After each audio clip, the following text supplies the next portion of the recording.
Hello and welcome back to Pokémon White version, where today we're going to move on from the first gym, and we're also going to be hunting shinies in Ultra Space on the side. We'll see if we get a shiny ho today. It's not likely, but it can definitely happen.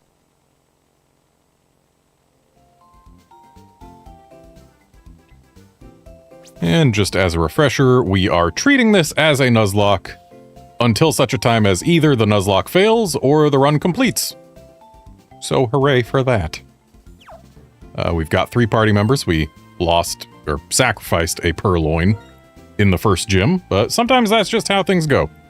Hey there, Wolfkinson.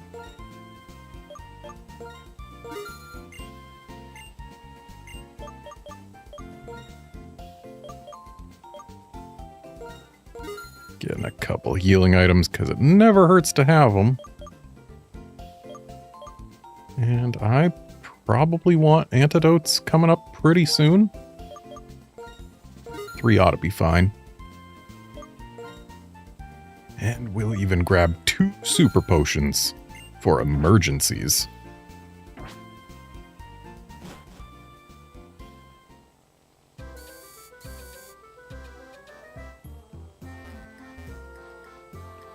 Wolfkinson, that first battle with Bianca, there was nothing I could have done. If I was to treat that as a Nuzlocke, I would have just restarted the game then and there. And honestly, letting that ride with me having failed it technically is making the run as a whole harder because I am now missing one Tepig's worth of XP. Pokemon battling is very popular at this daycare. If you go in the playground, you'll be pestered into battling. And not even just by the kids. I feel invincible because I'm surrounded by the smiles of children and Pokemon.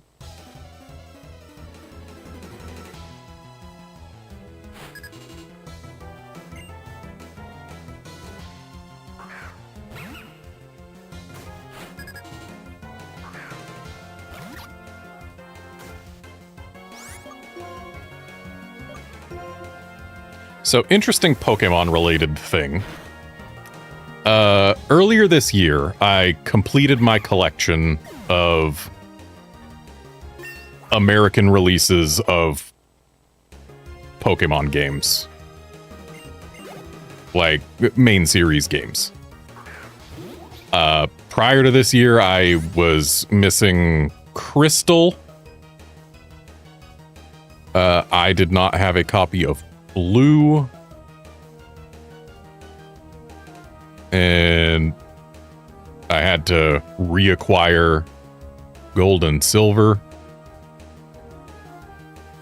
Honestly, I had to reacquire everything that was prior to the GBA, but most of them I got last year.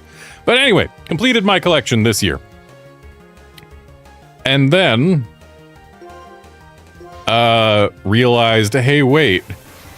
I can say I've got at least 1 copy of every Pokemon game, except there's one that I'm missing.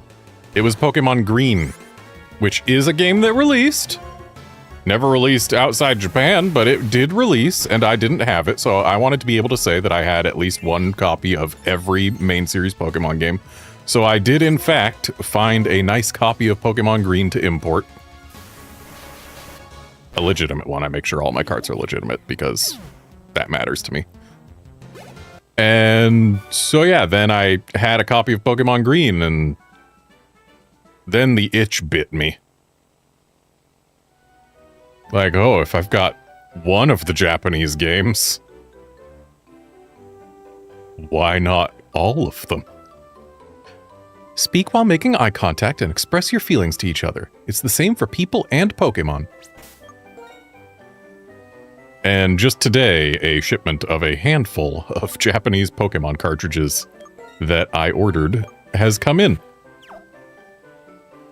Problem is, it came in too close to stream time, so I haven't yet had time to do more than just look at them and do the cursory external verifications of whether or not they're legitimate. Hey, trainer, have a battle with me! And so I've got that in the back of my head right now. That like, oh man, I want to get these into my epilogue operator, verify that they're real. I want to open the carts, look at the insides. And like a couple of them, red and yellow specifically, the ones that I picked up in this lot were all reasonably priced. And I got red, yellow, crystal, fire red, leaf green, ruby, and sapphire. Which isn't the worst series of Pokemon games to get. Like, sure, I didn't get Emerald yet, but a Japanese copy of Emerald, thankfully Japanese Pokemon games do not go dramatically up in value. A Japanese copy of Emerald you can get for generally like $50 US these days. Compared to a US copy of Emerald, which goes for like $250 US. And there is a reason for that. Consider how well Pokemon games sell in the US and other territories. They sell about that well in Japan. And the difference there is where you would have to search across the entire US to find, say, a few nice copies of Pokemon Emerald. Searching across the entirety of Japan, it's a much smaller region. Trainer, I want to play with you! So, like, all of the copies that are nice and that people are willing to sell are much more concentrated in Japan. They're much easier to find. Like, you look in a used game shop in Tokyo, you'll probably find everything you want for a pretty decent price, because it's not hard to track them down.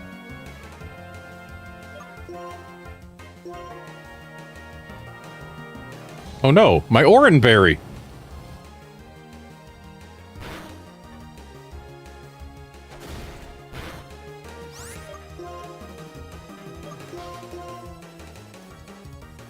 But yeah, the carts that I got, 3 of them, the labels are shockingly pristine. And I'm gonna have to look more closely to see if they are in fact legitimate, because for a label on Pokemon Red or Yellow to show basically no wear at all is remarkable.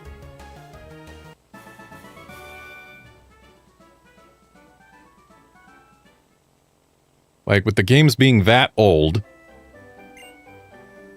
it beggars belief that they would go that long without having any noticeable marks on the label. When I get big, I want to be a strong, cool trainer too. Okay, so if the pattern holds, we just fought a was it Pansage or a Pampor? I don't remember which one it was. I'm gonna go ahead and heal up my Pokemon. They deserve it. Don't want to lose any Pokemon to a freaking preschooler, you know?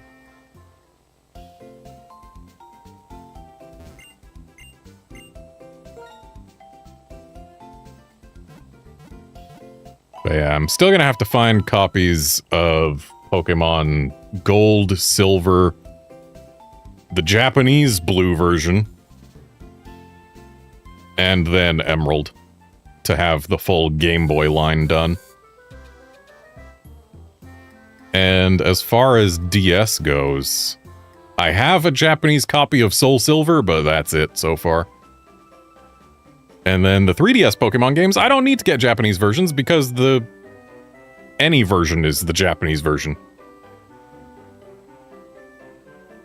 I hope the one that I fought on this kid was Panpour, because then having my Panseer out front here will be great. Take this, Hyper Beam!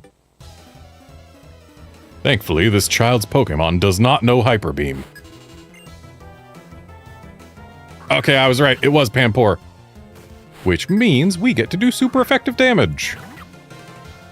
Sure, it's super effective on a 30 base power stab move. Which means this is effectively 90 base power.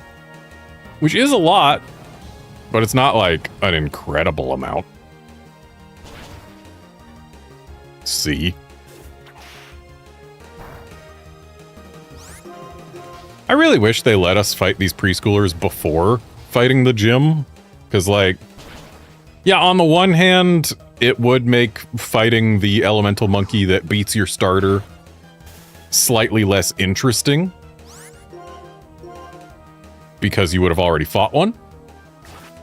But on the other hand, these guys are lower level than the gym leader. Let me get the XP before the gym, please.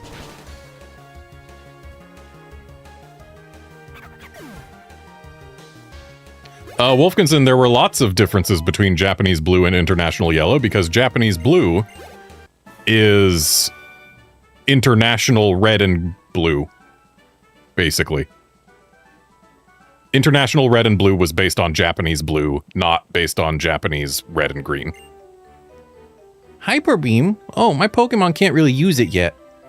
I don't know very much about Pokemon, so I just want to use the really cool moves. And since my monkey got paralyzed, I'm going to go fix that now.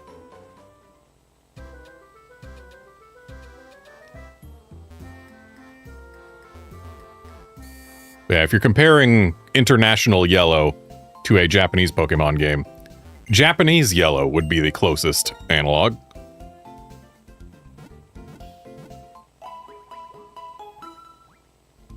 One must remember that Japan got 4 versions in Gen 1. They got red and green, and blue, and yellow.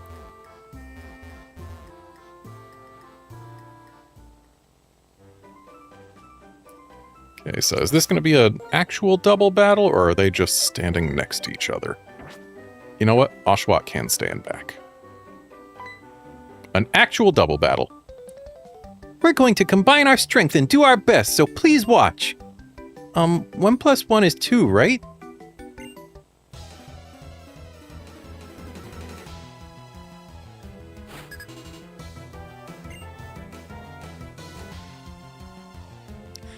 Yeah, Wolfkinson, Japanese red and green, like, the difference between Japanese red and green and Japanese blue is basically blue had a bunch of bug fixes, it changed the tile set, and it changed a lot of the Pokemon sprites. So it's just an updated version to make things look nicer and function better. And that's about it. So it's not that huge a difference. International red and blue are basically, you take the bug fixes from Japanese blue, you take the Pokemon rosters from Japanese red and green, and that's what you got.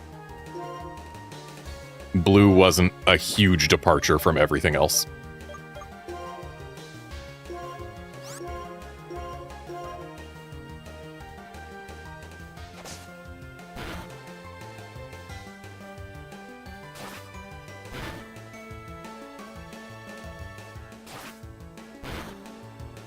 Honestly, part of me wants to play Green on stream at some point, because I haven't played Pokemon Green before. And it's definitely got some interesting aspects to it. Like the fact that it's got a completely different tile set for the maps and whatnot just makes it look unique.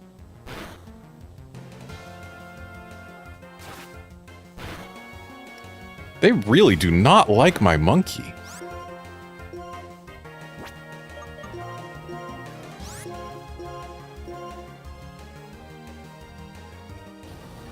Though if I played Green on stream, I would be playing a game that is Japanese.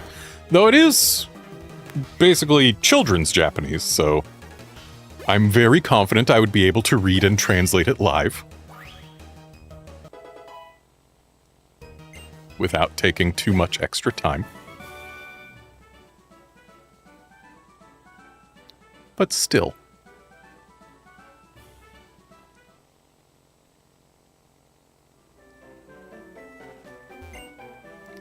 Maybe I could have won if I had used a potion or something at some point. Nah, you also would have needed a better Pokemon than Purloin.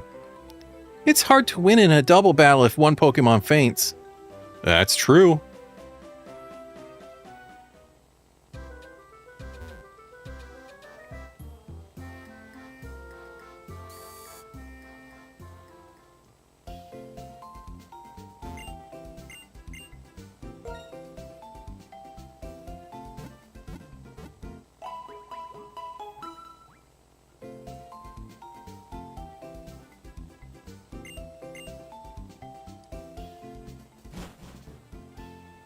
And now that we've beaten those two kids, we should be able to go encounter a new team member.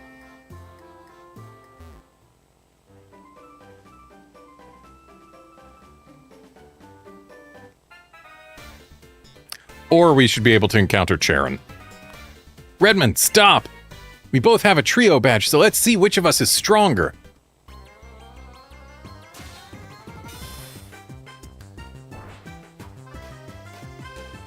Another interesting thing about the Japanese versions of Pokemon games, for Gens 1 and 2, the carts looked different in Japan versus anywhere else. Like, red, green, blue, and yellow all have just the standard gray Pokemon cart, or not, the standard gray Game Boy cart for a Pokemon game.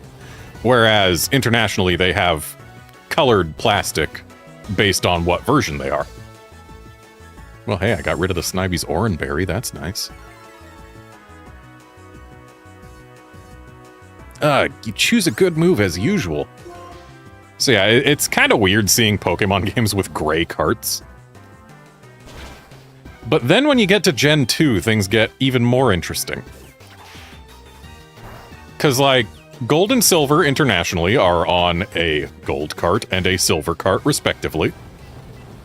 Whereas in Japan, I believe it's gold has the top half of the cart shell is a deep blue. And the back half of the shell is a silvery color. Which, yeah, blue and silver, that makes gold, right? But then, silver has the same colors, but swapped around. So it's got a silvery top half of the cart and a deep blue back half of the cart. So, yeah, they're just the same two colors, but on opposite things. So I guess blue is gold. And silver is silver. But whatever. And then you get to Pokemon Crystal, where the US version, it's the standard Game Boy Color cartridge form factor with the single screw in the middle of, like, the bottom quadrant of the cartridge that holds it together. And the board itself is just your standard Game Boy Color game board. But then the Japanese version, instead of using a single screw in the middle, it uses two screws, one on either side. And the back of the board is, instead of being just your standard Game Boy Color circuit board, it's got a white base to it, and then in green, or greenish, it has basically the, like, crest on Suicune's head. It's got an emblem of that on the board. So it looks way cooler than the international version of Pokemon Crystal, which is part of what gave me the itch to collect more than just Pokemon Green as far as Japanese Game Boy games go. But yeah, it's interesting. And then you get into the Gen 3 games, and they're basically the same as the international versions. The only difference is the label. So, Fury Swipes. 80 accuracy isn't good. 18 power also isn't amazing.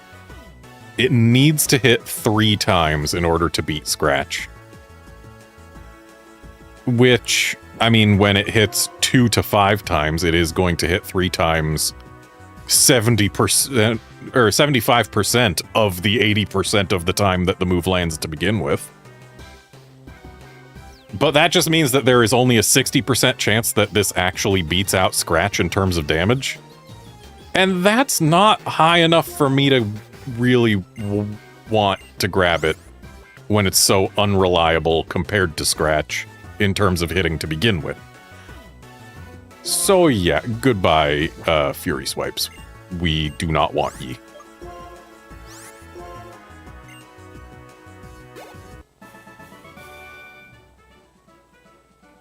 Why do you keep beating me? We have the same number of gym badges. We should be equals in strength.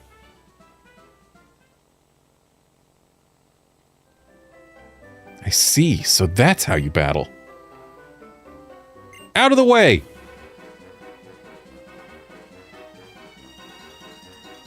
What was that about?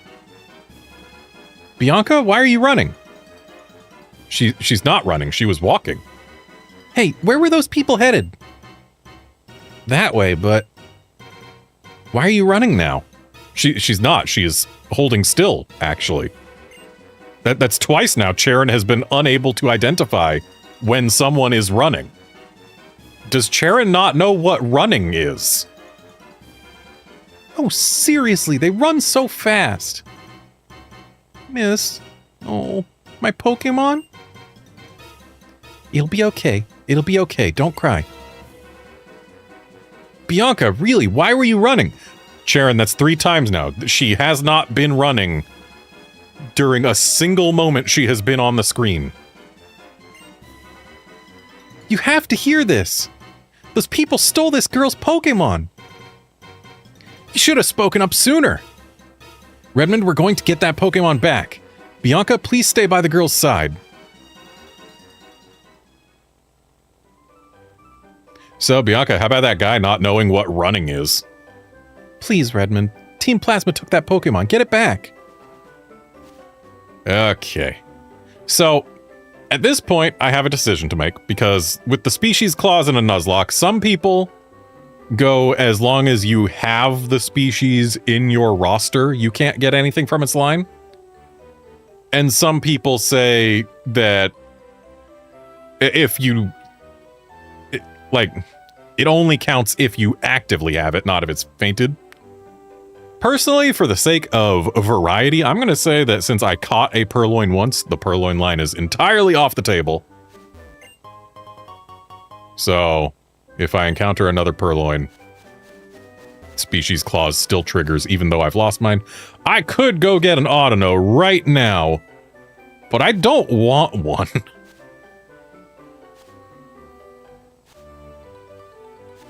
Or do I? Like, Audino's bulky. It would make a pretty safe switch in a variety of circumstances. But also, I can get an Audino actually anywhere. So, I'm going to not go for one here. A Lillipup is an okay option. I was hoping to see something more unique here, but a Lillipup is okay.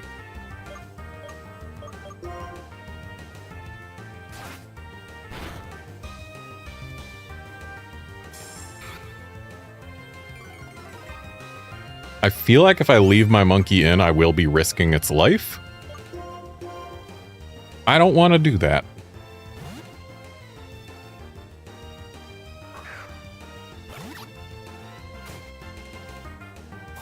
Oh, I would have been fine.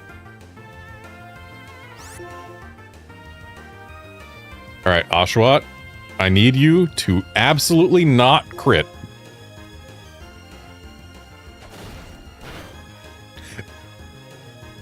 I shouldn't have said anything! Yes, hi there, Outlander, in case I didn't say it yet. Well, no friend for me on this route.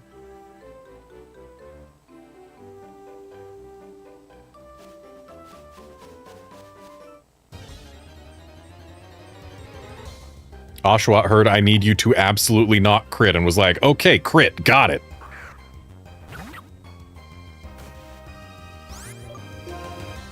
Wouldn't mind it having a P-Dove.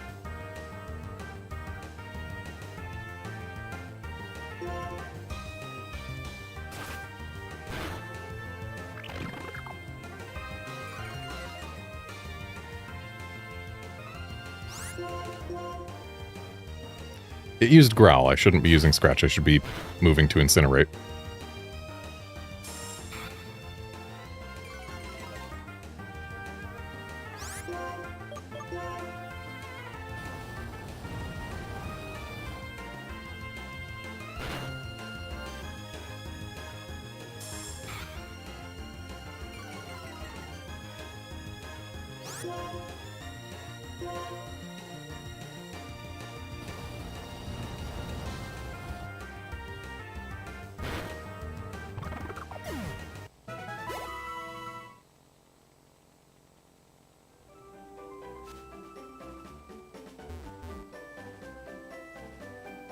I was half worried that Bianca was going to not let me go back to the Pokemon Center. But that would be incredibly rude if the game did that.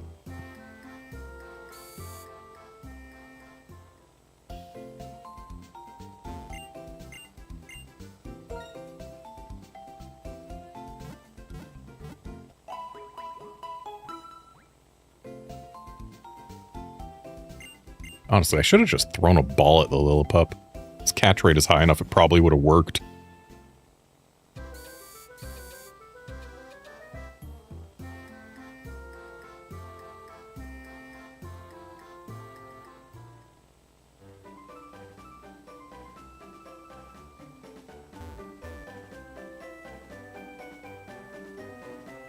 Hang on a sec. Am I allowed down here yet? No, I'm not.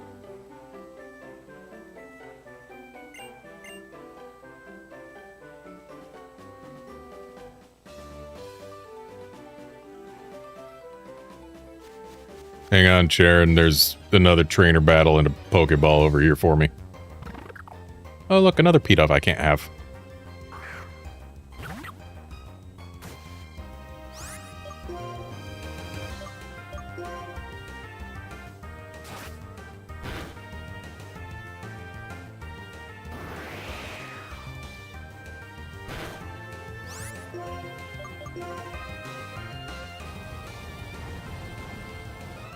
Hey there, Crab. How long I've been after Ho-Oh for is last stream plus about 3 hours before the stream. So at this point, I've been resetting for specifically Ho-Oh for about 6 hours. Not the most.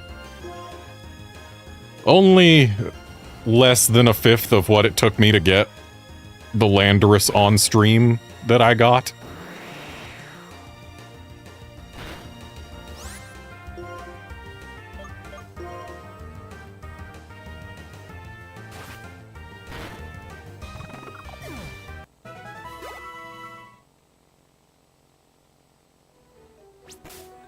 I'm actually going to move Patrat out front. Because Patrat needs XP more than anyone else on the party. Your Pokemon look quite good. Would you show me how you've been training them?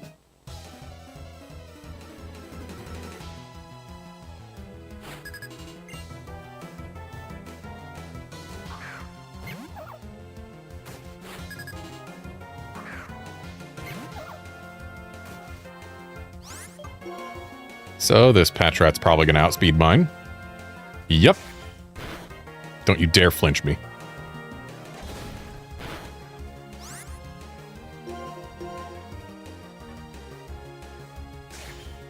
Don't you dare flinch me. Okay.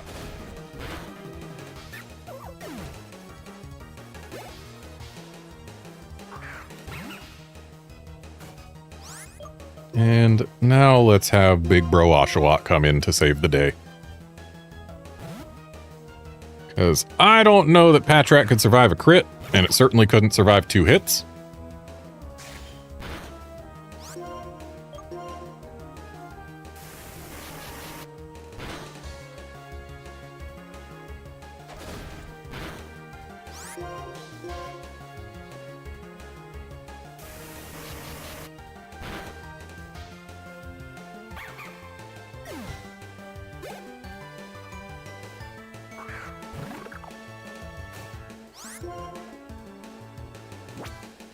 I'm going to take a risk now. Will I regret it? Maybe. But I want to get more XP on Patrat. Don't you dare crit. Oh, we would have been fine even with a crit.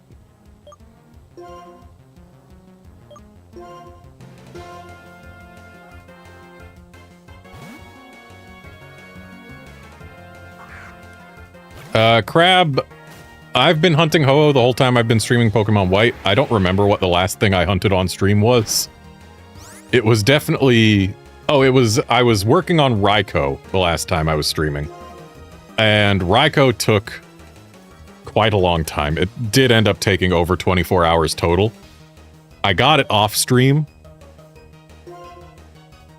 But yeah, Raikou was the last one that I was hunting on stream. I think Landorus might have been the last one before that. And Ho-Oh will go in a luxury ball. Because that's the ball that I like to put all my shinies in.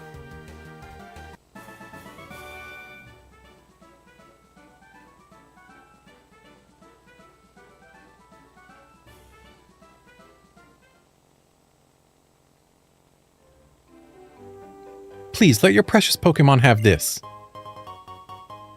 Oh, thank you. I guess when Pokemon and trainers spend that much time together, they naturally understand each other.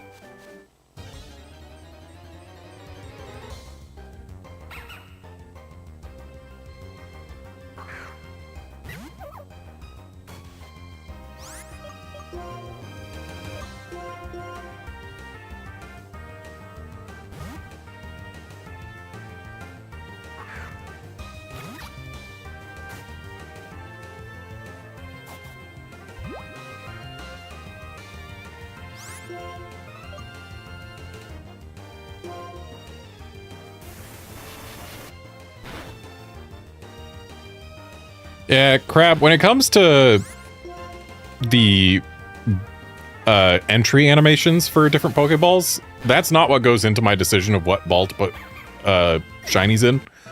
I just really like the luxury balls aesthetic as a ball. Because, I mean, shiny legendaries I basically just don't use. They go in the box and stay in the box. Getting rid of Bide because I do not want to have that on my Pokemon. But yeah, shiny legendaries and most shinies in general are just for collection purposes, and even the shinies that I do use. I mean, you see the ball. I like the ball. It's a pretty ball. It's my favorite. So luxury balls it is.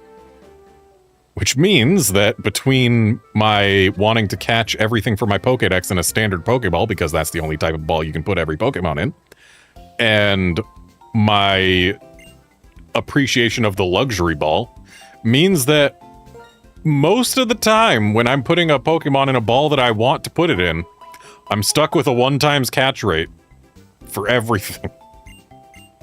Luckily, my favorite ball, or the most luxurious looking ball, in Legends Arceus was the Ultra Ball, with its lovely lacquered details.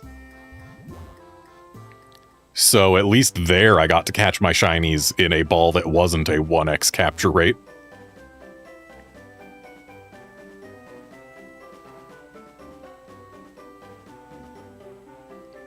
They ran inside here. Redmond, your Pokemon's HP is fine and you're ready to go, right? My Pokemon's HP are fine. Then let's go.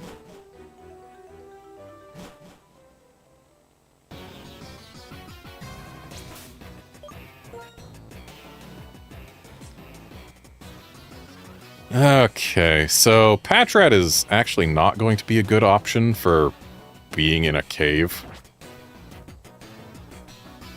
But... Ooh. Actually, I'll encounter Team Plasma first. Redmond, This bothersome bunch doesn't really listen to reason. That child cannot use a Pokemon to its full potential. Doesn't that make the Pokemon sad? It's the same thing for all your Pokemon, so hand them over to us now. Better yet, we'll just take them.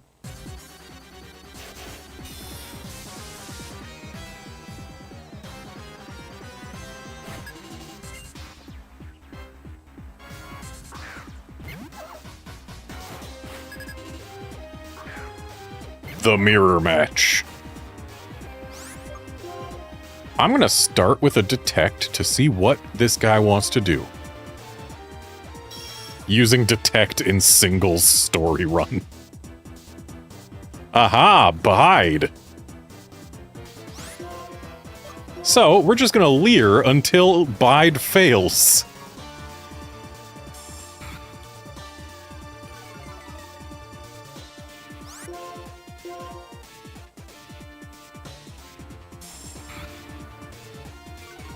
And now that we get to do double damage to this Patrat, it might be safer to just go for it. Ah. Using the Uno reverse card, I see.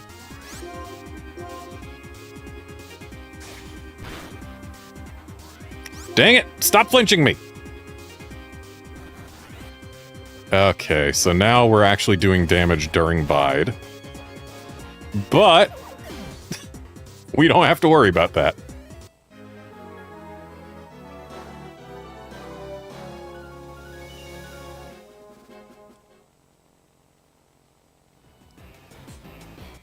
What?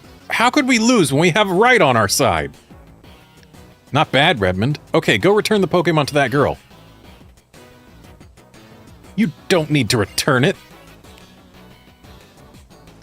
How troublesome. Not only do you fail to understand, but you actually got in our way to boot. There's 2 of you and 2 of us.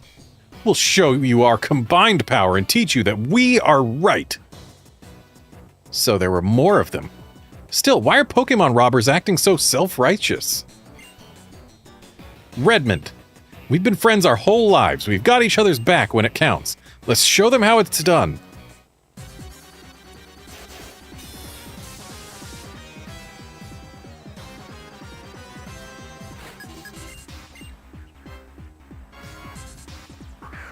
Oh snap, even more Patrats.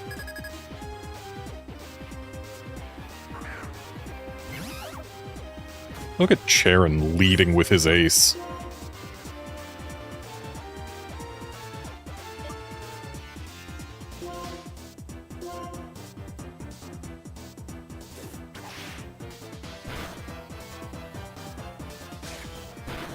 Uh-oh. I'm in danger.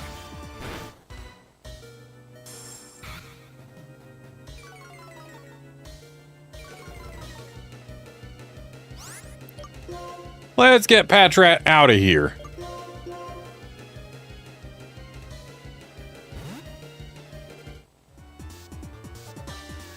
I need to be more careful in double battles.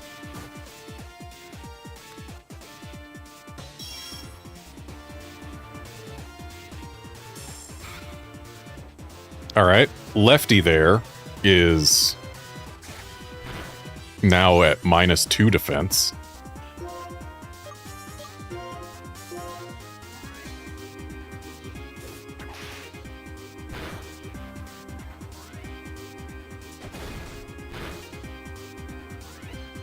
Goodbye, Lefty. And we're gonna have a duot after this. Where are we?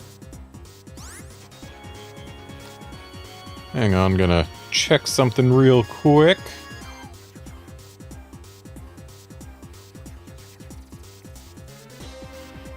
If we delay the evolution, we can get Fury Cutter at 19, Razor Shell at 17.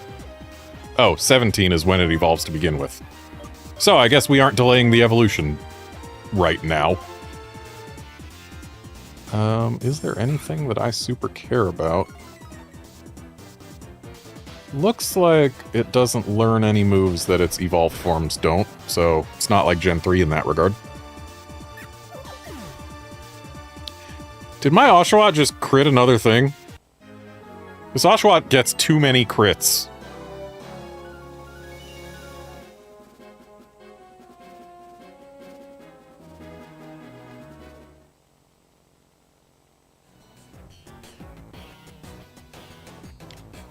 In order to liberate Pokémon from foolish people, we will take their Pokémon. Whatever. What a waste of time. Come on, what reason could possibly justify stealing Pokémon from people? Pokémon trainers like you are making Pokémon suffer. What do you mean trainers are making Pokémon suffer? I don't get that at all. We'll give you back the Pokémon, but be aware of how this Pokémon suffers from being used by people. Someday, open your eyes to your own complicity.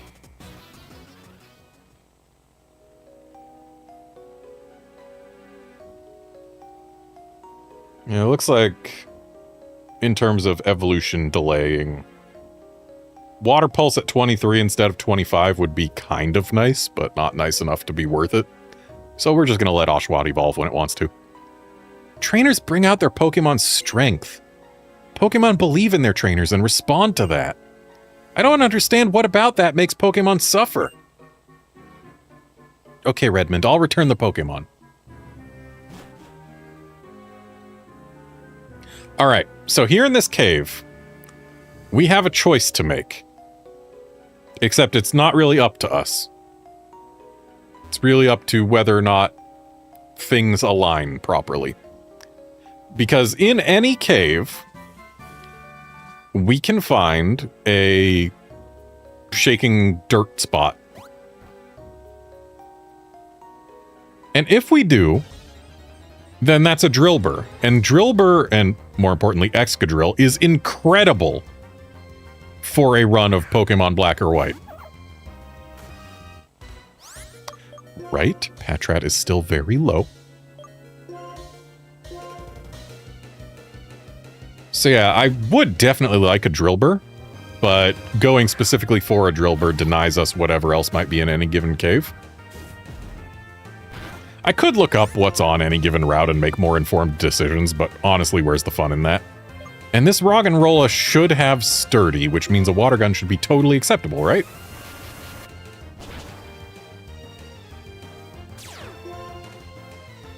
Nuzlocke, the one time I appreciate Gen 4 onwards Sturdy, or was it Gen 5 that made Sturdy do this? Either way, the one time I appreciate Sturdy doing what it does when it's not on my Pokemon.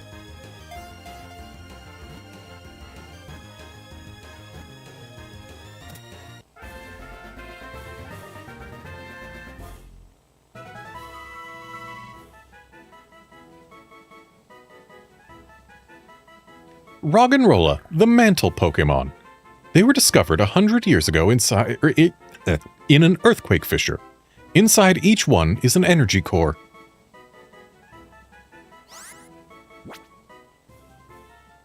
Alright, so we're back to having a party of 4.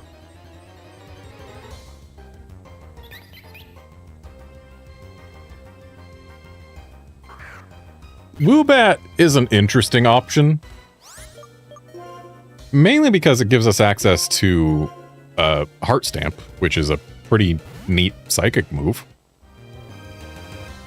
But evolving it is annoying. It's a friendship evolution. Having a friendship evolution for your first stage is never pleasant.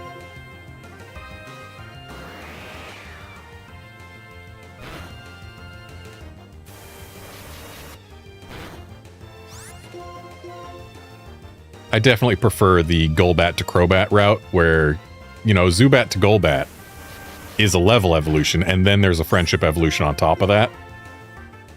When you need a friendship evolution for your first and only evolution, it's just like, cool, so you're making me wait longer for this evolution than I would otherwise have to.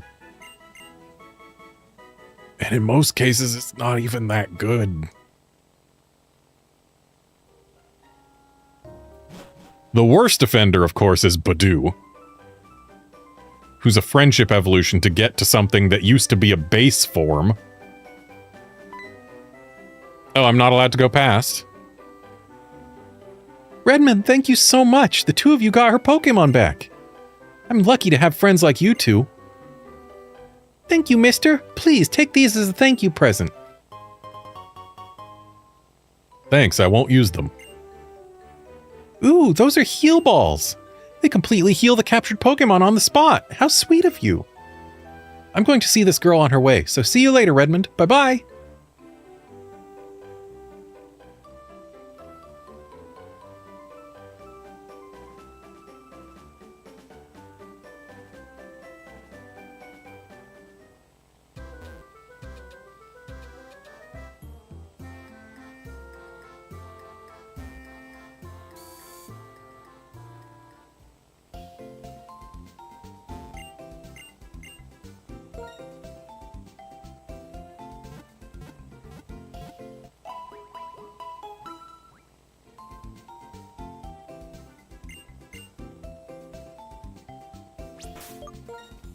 So what can our Roggenrola do so far? Ooh, it's jolly. I mean, it's not an amazing nature for a Roggenrola. Those things are slow as molasses to begin with. So getting a plus 10% boost to their speed isn't going to help much. But I mean, we're sacrificing a stat that it does not use for a stat that, I mean, might help it outspeed some things sometimes. In rare instances.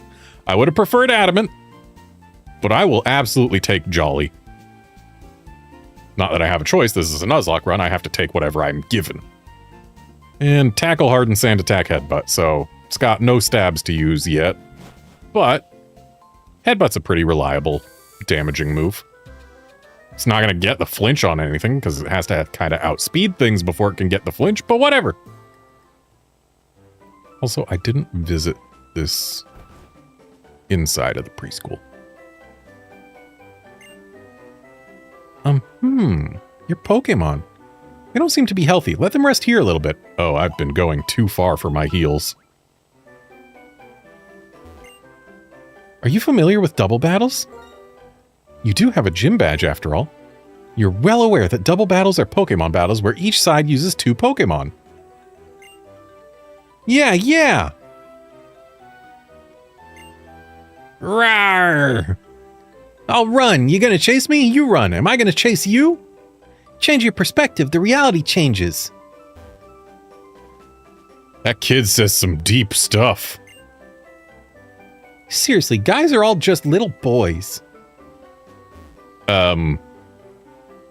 No, I mean, the little boys are. But there are guys who are not just little boys. I, for example, am 6'4". Or approximately 194 centimeters. I happen to be the daughter of the couple running the Pokemon daycare next door. I know, it's sweet, isn't it? Parents and daughter all bringing up youngsters for a living. Helping Pokemon and people grow up healthy is a wonderful thing. This isn't one of them games that gives us an egg for free at the daycare, is it?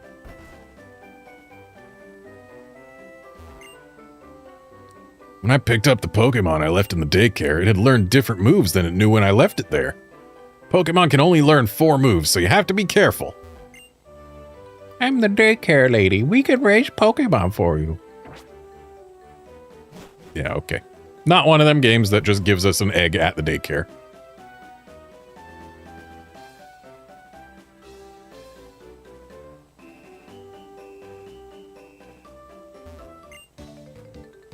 Now I get to show off everything I learned in the trainer's school. Outlander, big boys are allowed to play Pokemon too.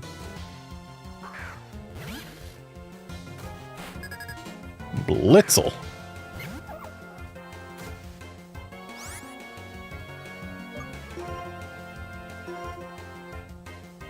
Yeah, no way I'm outspeeding that thing.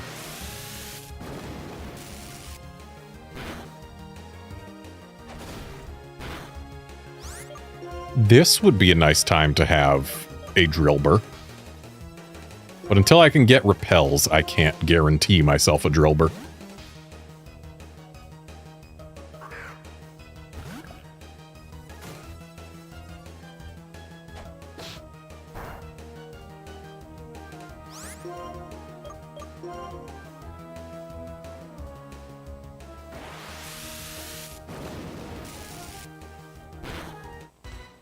That's not good. Right, I kind of forgot. Roggenrola has basically 0 special defense. And I can't exactly swap to... I definitely can't swap to Oshawott right now.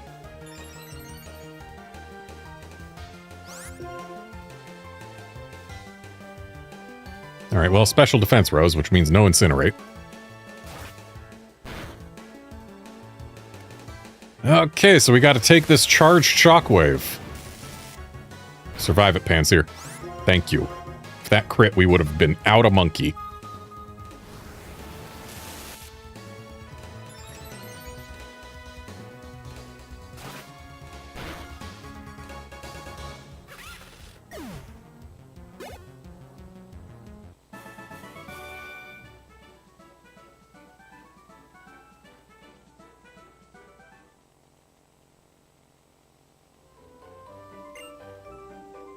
I was so overwhelmed by your greatness that I forgot everything I learned. I need to keep my wits during a battle. Pretty sure I was the one being overwhelmed there. And now that my entire party is beat up, let's get that fixed.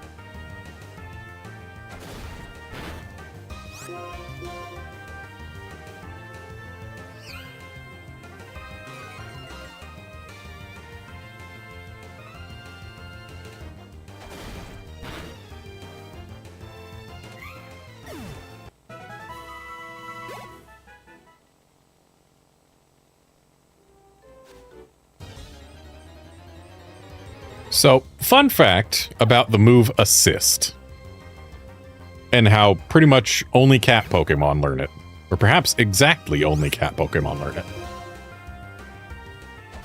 It actually comes from a Japanese idiom, where in English we might say, you know, I'll take all the help I can get. In Japanese, the idiom they use translates directly to basically, I'd even accept a cat's help. And therefore, cat Pokemon learn Assist.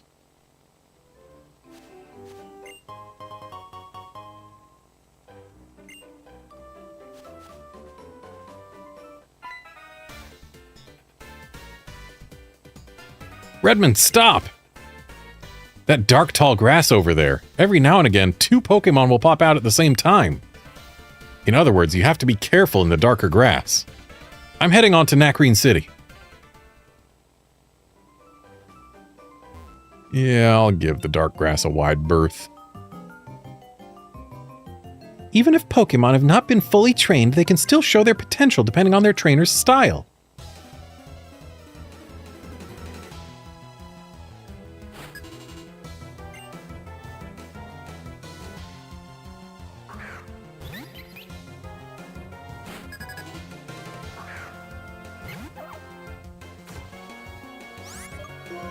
Woobat's psychic flying right from the get-go, isn't it?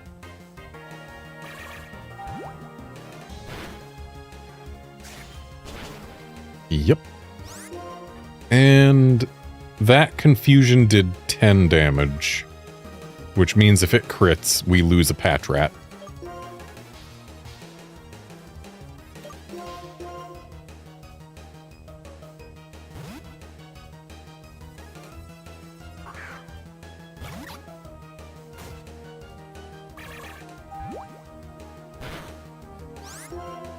It didn't crit, but better to be safe than sorry.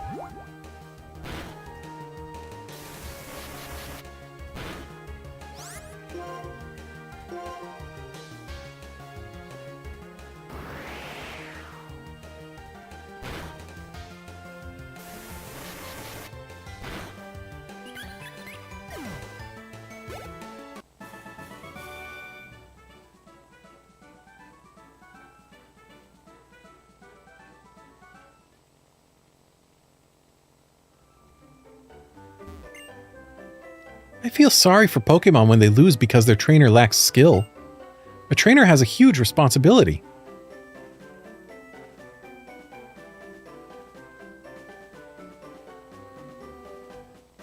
And that's why I'm being responsible and frequently visiting healing services.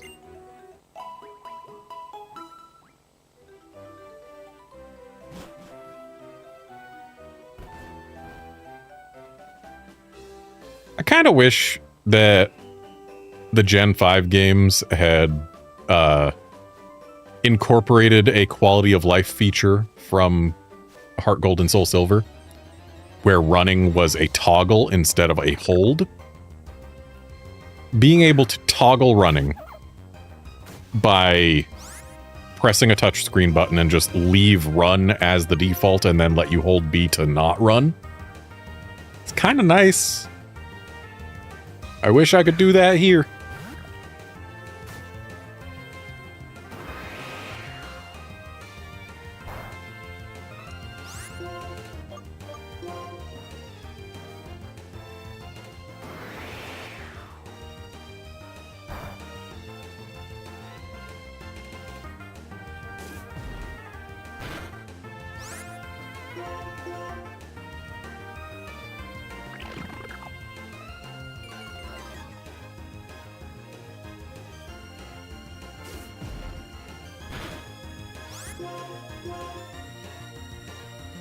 So in other Pokemon news, what I've been doing recently in my free time is not only hunting shinies in Ultra Space, but also hunting distortion alphas in Pokemon Legends Arceus.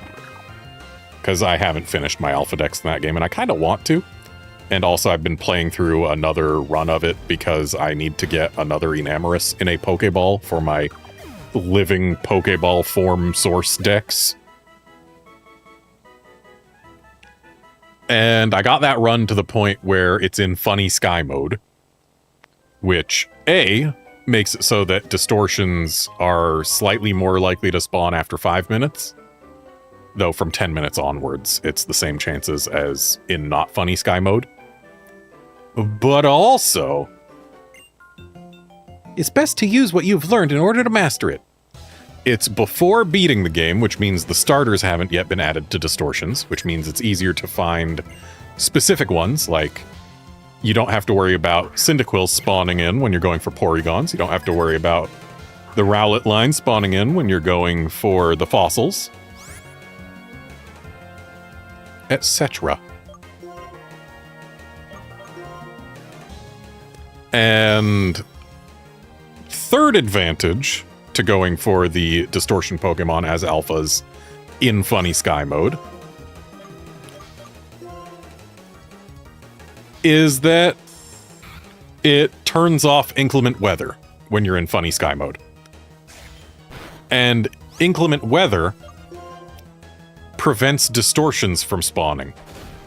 Like, if a distortion spawn is rolled during the time that there is inclement weather, it just gets canceled and you get set back to 0 minutes.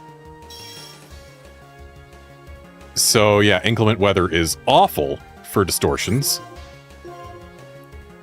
So we've got a higher chance at a distortion after 5 minutes, better chances at the Pokemon that are exclusive to distortions and can't be found in massive mass outbreaks, and weather can't affect distortion spawns. So just everything about that is pure benefit. So I have been basically just letting distortions spawn in the background while I'm doing other stuff, going and checking them out when they do spawn, so that I can get my distortion exclusive alphas. Last night I finished getting my Myrlands alphas, which, hooray, that means I only have the coastlands and the fieldlands to get the distortion alphas from. Because I had already finished with distortion alphas for the Icelands, because it's the Oshawott line, which you can get in massive mouse outbreaks, which I did, and then Scizor. Oh no, where are you ever going to get a Scizor? Oh right, you can get freaking Scyther and then evolve it. So yeah, that one. Uh-oh. Thank you for only hitting 2 times. So yeah, Iceland's was already done. It took me too long to get my alpha fossils. Because, the alphas in distortions don't follow the same spawn rates as the Pokemon that are not alpha versions. I'm mastering the lesson in 3 dimensions by experiencing it like this. And what do I mean by that? So basically, like, in a Coronet Highlands distortion, if a fossil is spawning, it's like 40%. These numbers aren't exactly accurate, but they're going to be at least close-ish. So it's like 40% for Shieldon, 40% for Cranidos, and then 10% for Bastiodon, 10% for Rampardos. But for the alphas, if it's rolling an alpha for a distortion spawn, all the Pokemon that it can be have an equal shot at spawning in. So like it spawns an alpha and then it's just a flat 1 in 4 for each of the fossils. My very first distortion fossil, alpha, was a Shieldon. I was just thinking about a new battle strategy. My second distortion alpha was Bastiodon. My third distortion alpha, Rampardos. Cool. Great luck so far. 3 chances, or 3 spawns, 3 different Pokemon. At the point where there was now a 1 in 4 chance that I would get the only distortion alpha that I could still use in the Highlands. It took me 5 more tries to get it. I got literally 2 of everything and 3 Rampardos before the Cranidos finally spawned in. Then, for the Myrlands, it's a flat 1 in 3. Porygon, Porygon 2, Porygon Z. My first one I got was Porygon 2. Alright. So at that point, I could still use everything that spawned in. Great. My second one was a Porygon 2. Uh-oh. So at that point, got 2 Porygon 2s. I could still use that second Porygon 2. Evolve it into a Porygon Z, we're good. Problem is, that made it so that it was now a 1 in 3 that I would be able to use anything that spawned in from that point onward. Next one was, of course, a Porygon Z. Thankfully, I didn't have to wait too long. Spawn number 4 was the base Porygon. But then, go to the coastlands, where I've already gotten an Alpha Magnemite, so I thought I was totally set here.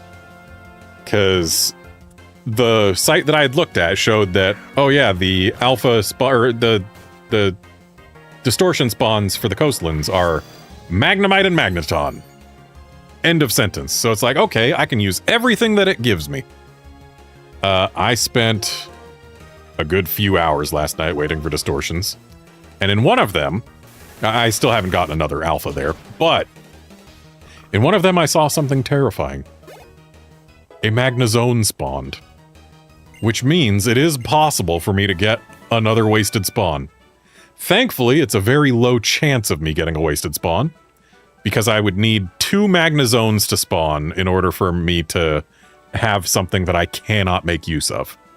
So there's only a 1 in 9 chance that I will get a doubled alpha when going for the alpha magnets. But there is still that chance, and I'm terrified that it's going to happen.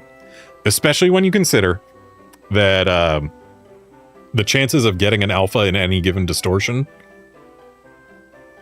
are dramatically, like, they're super low. I think it's like, what? Hang on, I'm going to actually do the math here.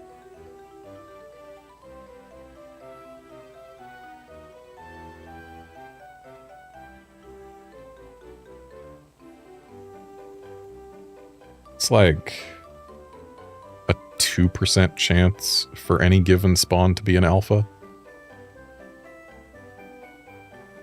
And then you get 3 shots. So yeah, it's like a 1 in 20 distortions will give you an alpha. And when a distortion takes on average between 15 and 20 minutes to spawn, that's a long time between alphas. I know all kinds of things. Like if you walk through the swaying tall grass, you might find a cool Pokemon. Let's find an Audino. They're worth a lot of XP.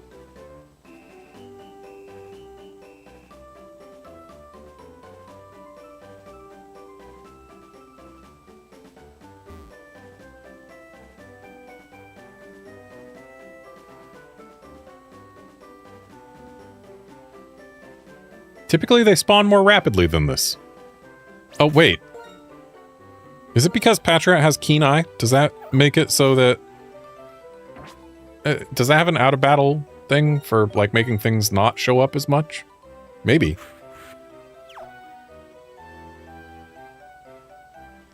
Don't know that it would affect Shaking Grass.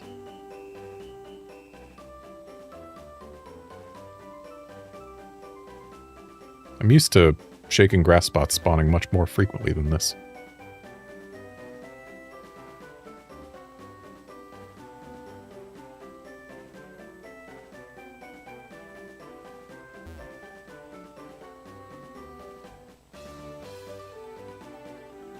I am dreading when I have to eventually go for the Alpha Sneasels. Because while I do have a Johto Alpha Male Sneasel, I still need both Weaviles.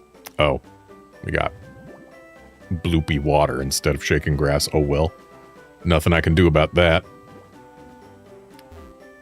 Outlander, if I have a whiteout, I am going to just turn it into a standard playthrough and carry on, because I'm here to get Thundurus. I'm just Nuzlocking for funsies. Come with me a sec. If I can finish this as a Nuzlocke, great. If I can't, oh well. I'm still here to get Thundurus. If you go straight from here, there's a Pokemon Center. And use these if you want. Oh, why thank you. Give your Pokemon a Chesto Berry to hold. Then, if it ever falls asleep, it will wake up immediately. Oh, and another piece of advice. Nacrene City's gym leader uses normal types. If you have a fighting type Pokemon, it might give you a big advantage. I wouldn't mind getting a Timber.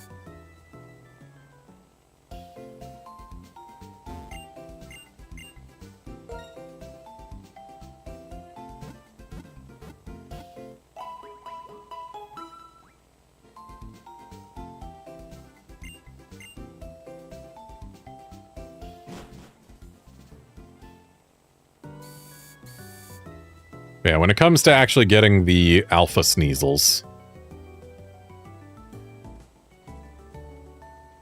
the fact that I need all of the forms... Oh, look, it's an item I'm not allowed to use.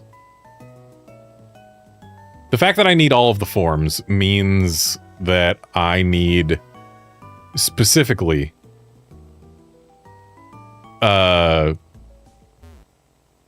I can use one more Sneasel of either gender.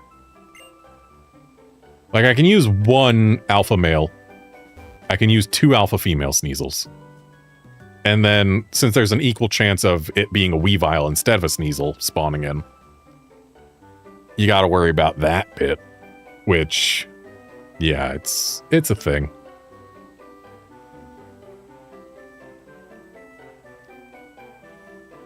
Okay.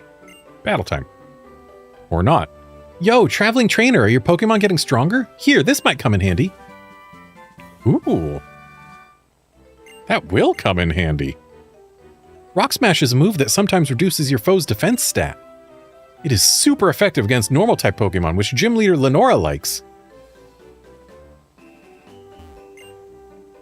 If you go straight, it doesn't take long, but if you go the wrong way, it's a maze. Is Pinwheel Forest a path or a maze for you? Alright, time to beat up a doctor. Because doing that gives us a lovely healing spot. And I believe she's going to have an Autono, so let's get Rock Smash on everyone who can learn it.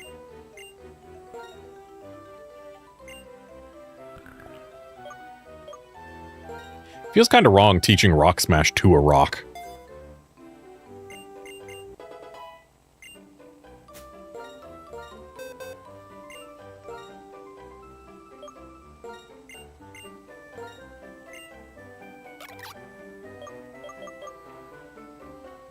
I've never been a fan of Focus Energy.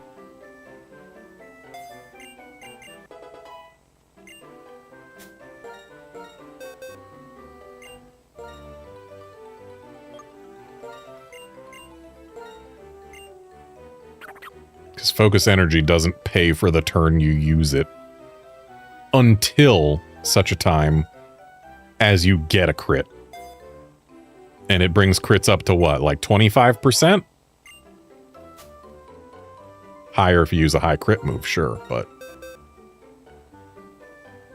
the chance that Focus Energy will pay for the turn you spent learning it is lower than I would like it to be.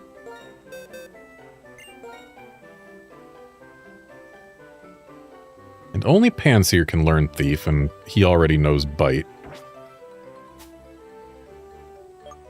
Everyone can learn Work Up. But, or, nope, not everyone can learn Work Up. And I honestly don't think I want to teach it to either of these.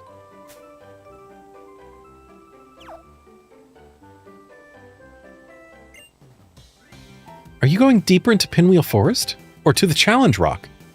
Either way, unless you're tough, you'll be just rooted to the spot.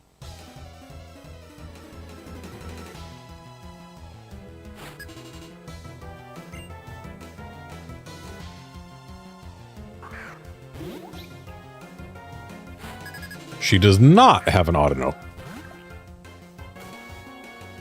And I don't think I want to leave my Roggenrola in front of this special attacker.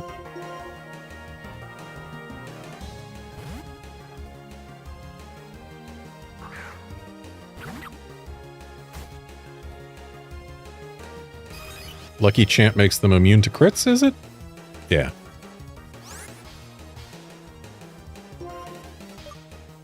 Right. I don't have Bite on this guy. It's Patrat who knows Bite. I was thinking I had Bite on this monkey, which is why I didn't teach it Thief.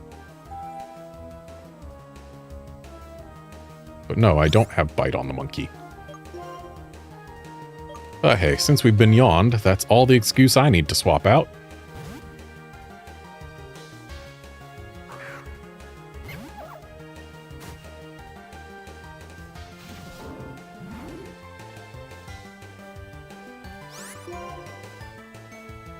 What move would have been sealed? Tackle?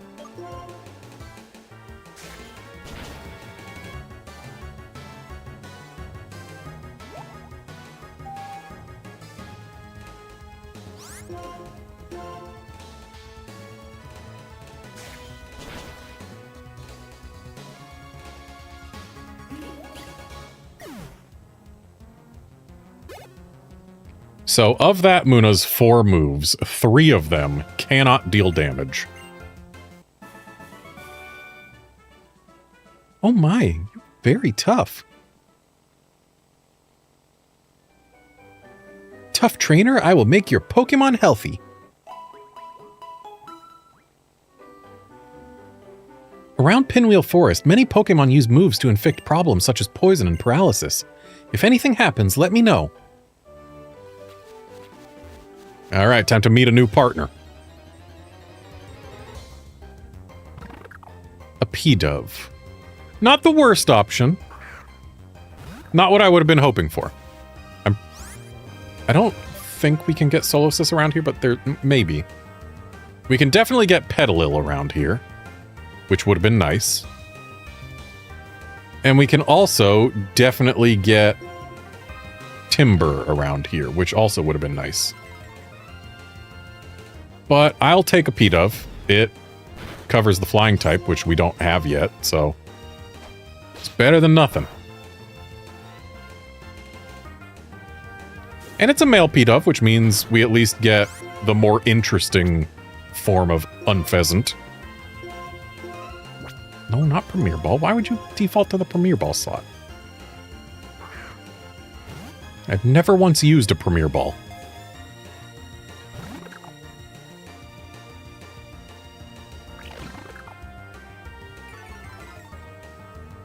You know what? I'm going to tackle. I didn't want to headbutt again because if I got a crit, it would destroy this dove. But even a crit tackle probably wouldn't have KO'd it from that range. But not going to tackle anymore. Now that it's in the yellow, a Pokeball will have at least a slightly higher chance of succeeding. There we go. Hooray for another party member. P-Dove, the tiny pigeon Pokemon. These Pokemon live in cities. They are accustomed to people. Flocks often gather in parks and plazas.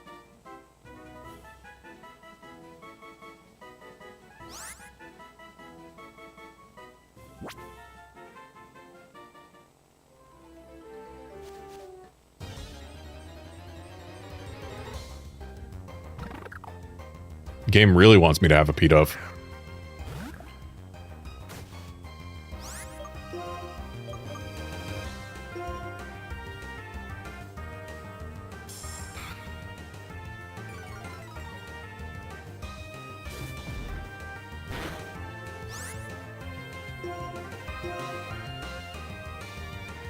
Be nice if my Roggenrola had a rock move.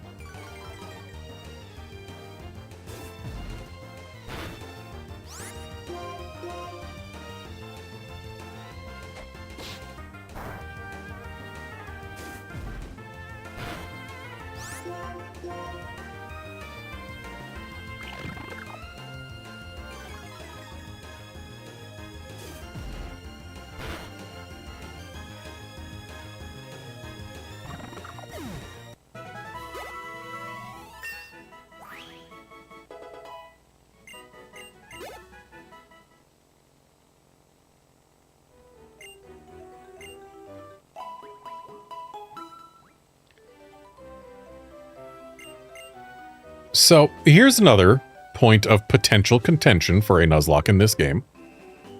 The area we're in is called Pinwheel Forest. For instance, if I go back to town... Okay, Nacreen City. Yup. Go here. Pinwheel Forest. But this is also Pinwheel Forest. Do they count as the same area? Some people say no, some people say yes.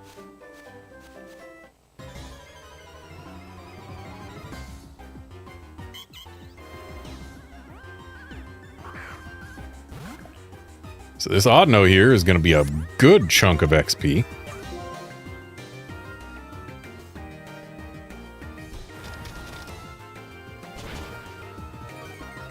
Problem is, it's going to take a while to get it.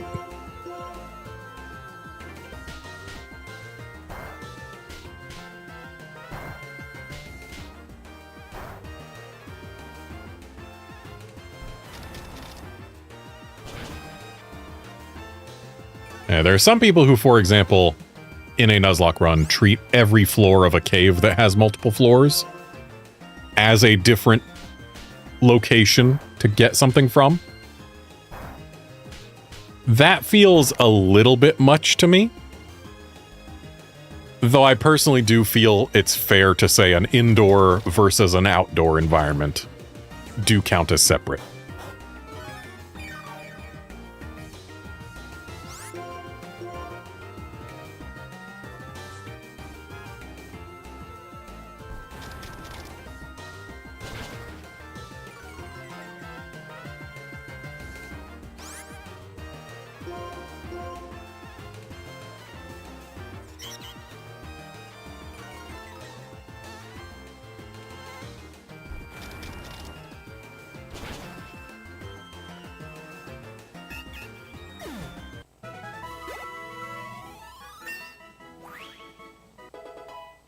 I love how much experience Autono gives.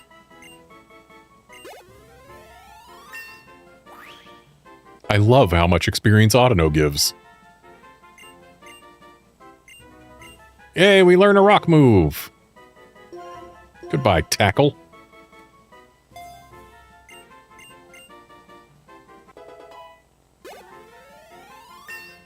I love how much experience Autono gives.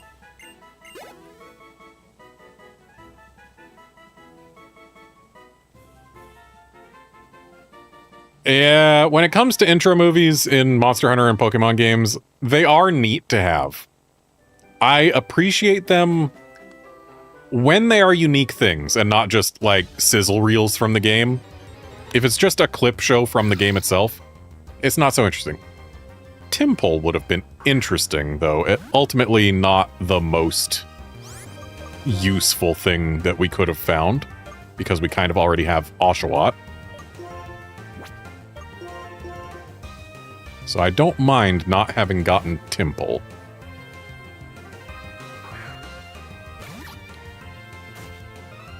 But yeah, if an intro movie is just a sizzle reel from the game, I'm not super interested in it.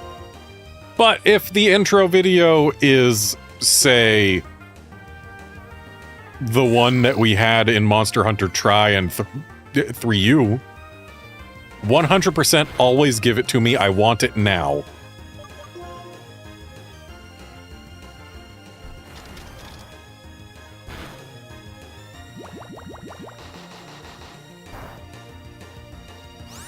Dang, look at that thing, already knowing Bubble Beam.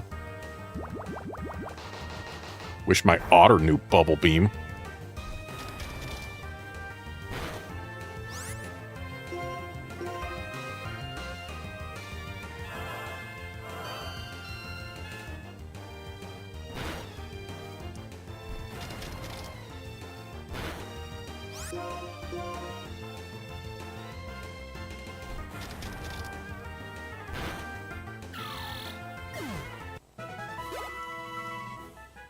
No, I'm stuck with freaking water gun until level 25.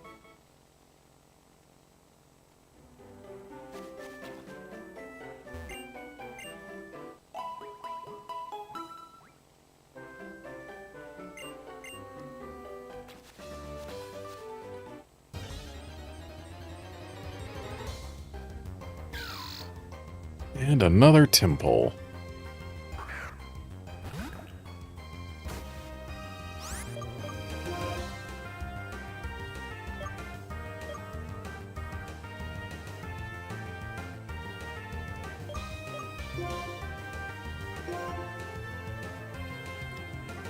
Yeah, Outlander Tri had very little content compared to most other games in the series. But it was also basically a reset. The CG video, yeah, it didn't help them produce more content for other things. But it is very unfair to say the CG video is why it was so low on content. They had to do a whole new engine on a whole new system. They had to dramatically increase the fidelity of everything compared to previous games. Well, guess I'm just not allowed to use the P-Dove for this battle.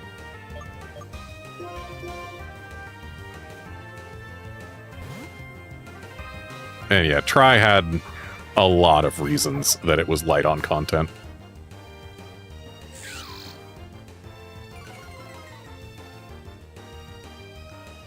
And I mean, if you look at some games that came after Tri and had gorgeous CG intro videos that did not cost them any of their content, like, say, Monster Hunter GU.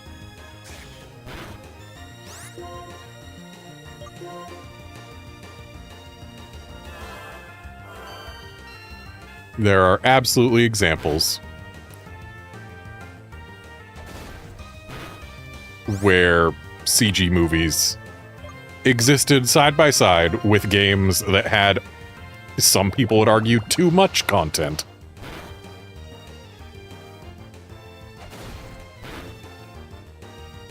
And Tri also had some somewhat troubled development in that it was originally meant to be a PS3 game, and then they moved it on to the Wii. Hi, trainer. Please show me what kinds of Pokemon you were training. So yeah, going from at least initial bits of development being done for PS3 and then needing to move to the Wii because, hey, more people own Wiis. That's gonna do something to a game.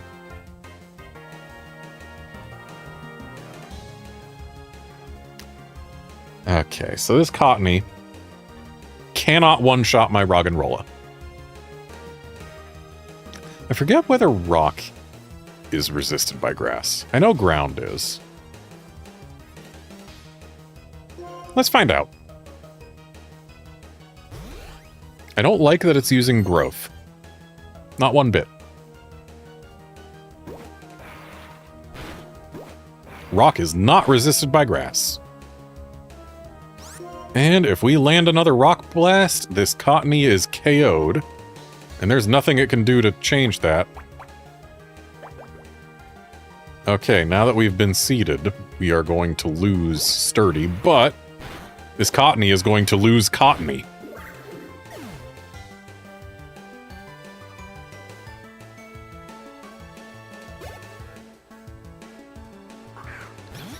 But I now do have to swap for Petalil, because I don't want this seeding to actually stick around.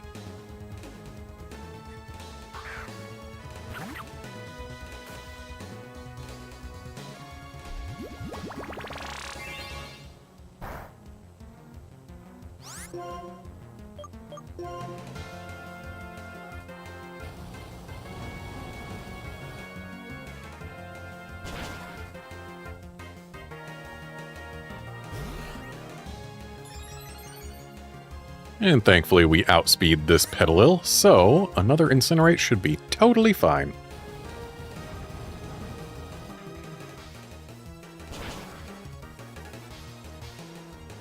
Another Incinerate was not quite totally fine, but Incinerate number 3 should get the KO.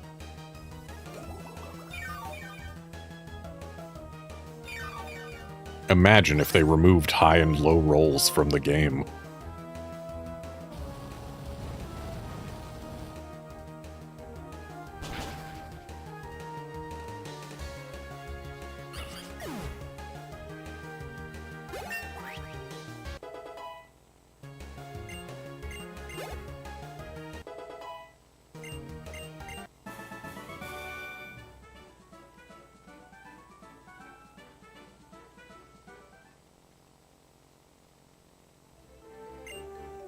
When you let a Pokemon evolve, it will be stronger, but if you don't let it evolve, it will learn moves quicker.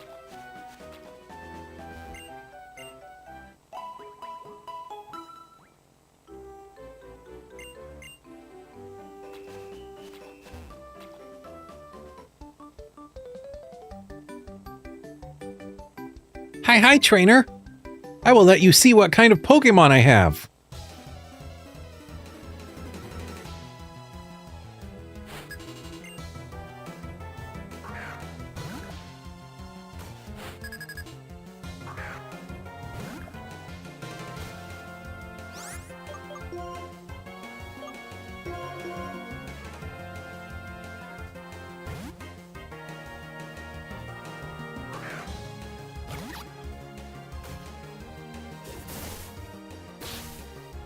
Oh boy, a single sand attack. Watch me miss like 5 attacks in a row now.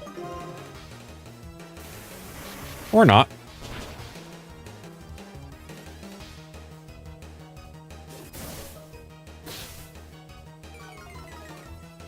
Yeah, Outlander, I go for the evolution immediately, except in such cases where a move that I really need does not come on the evolution, or in cases where a really nice move is available only a couple levels after when an evolution would have happened. So I'm only delaying evolution by a little bit. Basically, if it's more than 3 levels out from when evolution would have happened, then I just ignore it unless it's a key move that does not get learned by the evolved form. Pokemon with the sturdy ability cannot be knocked out with one hit. That's true.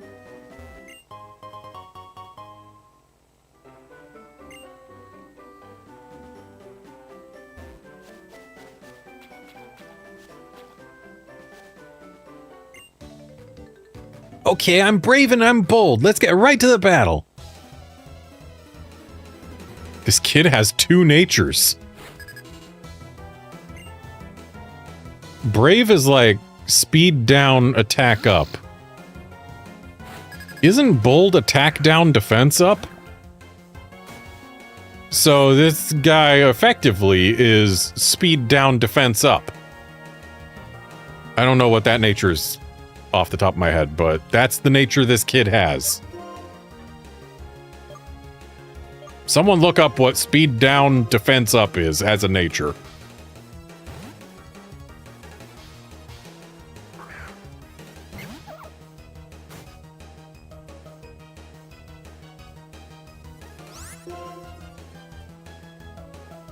And while you're at it, make sure that my memory of brave and bold are correct.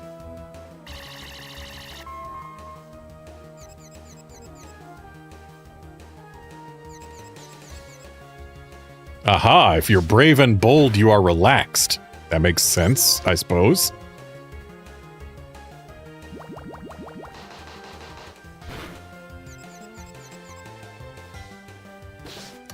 Alright, I am not allowed to use my Patrat in this battle.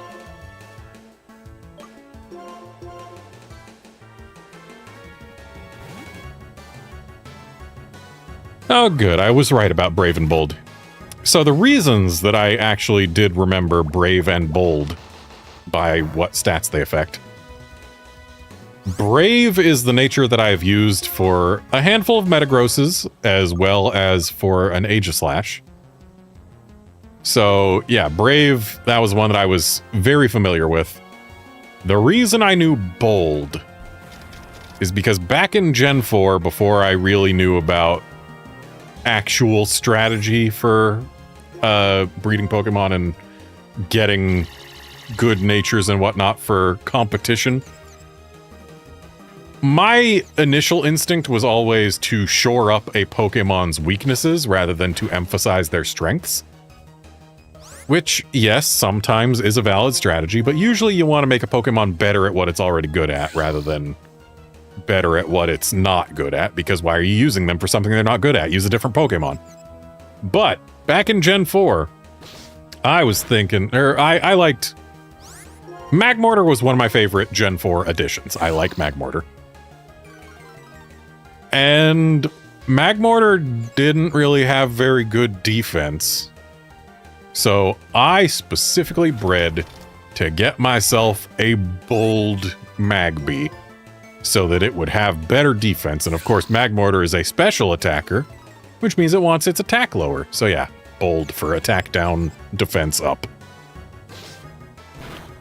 This confusion is ruining my entire world.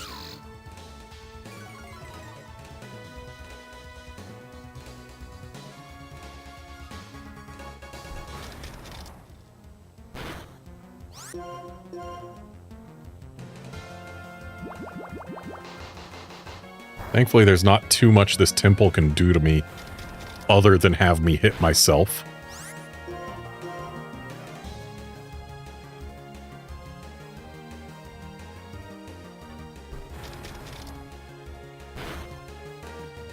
Though it is reminding me I need to hydrate.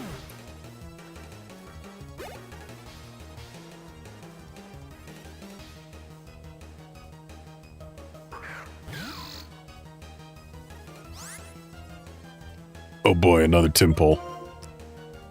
I am going to swap to Pidove for now. I'm sure it's going to get confused and hit itself like 3 times in a row, but I'm swapping to it for now. Let's hope this Bubble Beam doesn't slow it down. It didn't. But also, if Bubble Beam hits and crits, we lose the Dove. which isn't ideal. But let's risk it. Let's do a quick attack. What are the chances that we get crit this turn?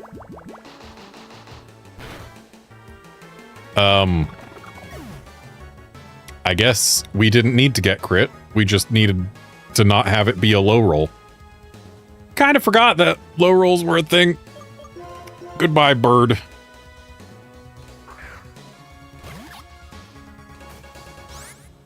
P-Dove did not stay in the party for very long. Caught it specifically here.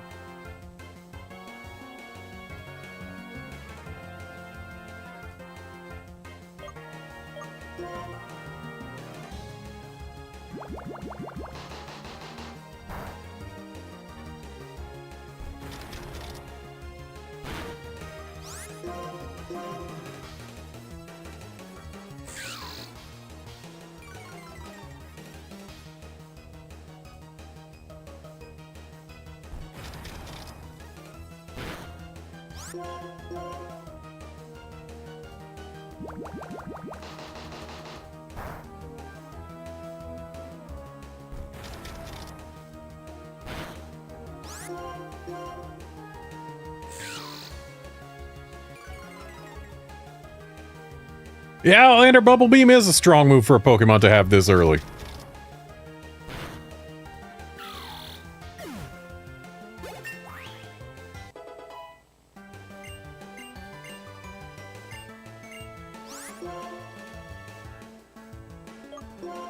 But hey, now we get something better than Water Gun, though losing 5% accuracy hurts. This attack is going to miss when it matters most.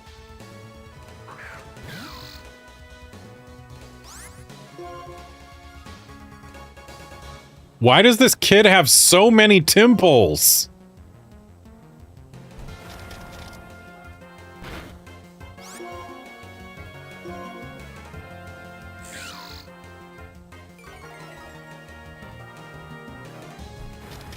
I don't have anything that can deal with Timples that well. Like, I'm stuck using Rock Smash on Oshawott. That's what I'm dealing with Timples using. That is my best option for dealing with a Timple. It's not a great option.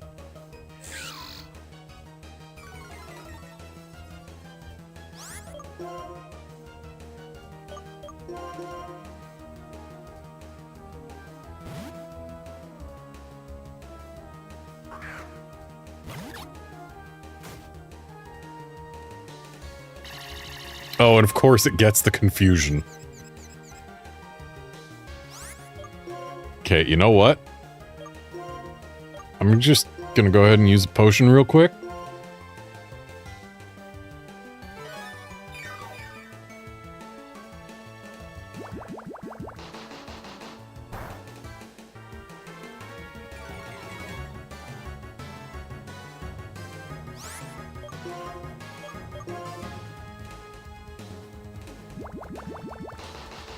This is like the first trainer we've encountered with 3 Pokemon. And it's 3 of these surprisingly monstrous beasts.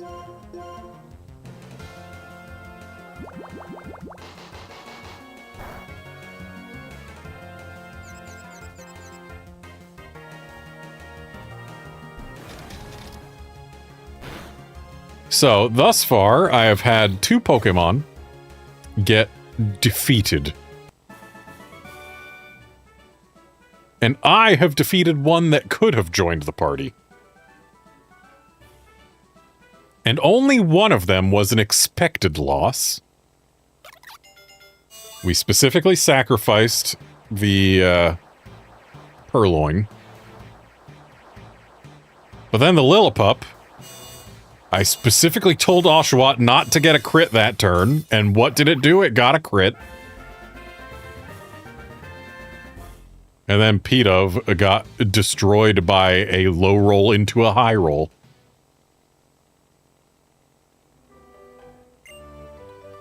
I will tell you because you're strong. Only one piece of the challenge rock will be chipped off each day.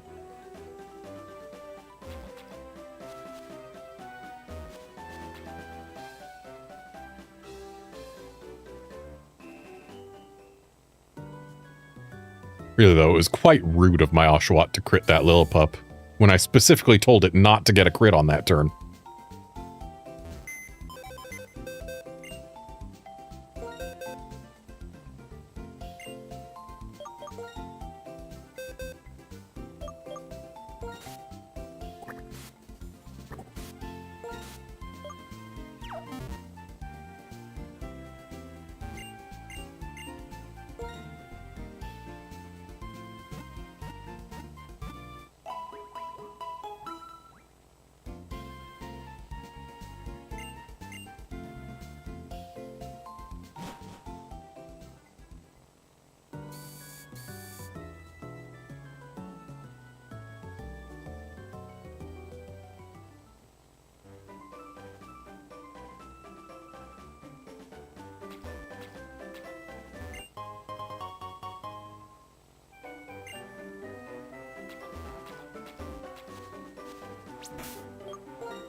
Putting the rat out front because it doesn't have...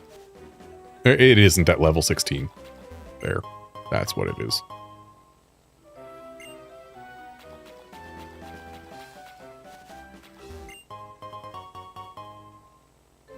I don't mind a free super potion.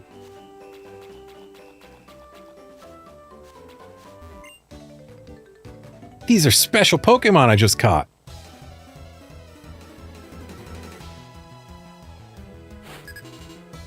Better not be Timpoles. I wouldn't mind a Venipede. Like, I know it's not amazing, but I like it. I mean, look at it. Venipede looks cool. I like it.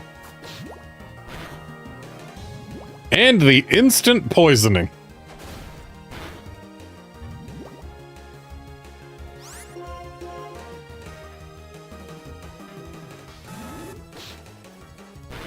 Thankfully, poison cannot defeat a Pokemon outside of battle in this game.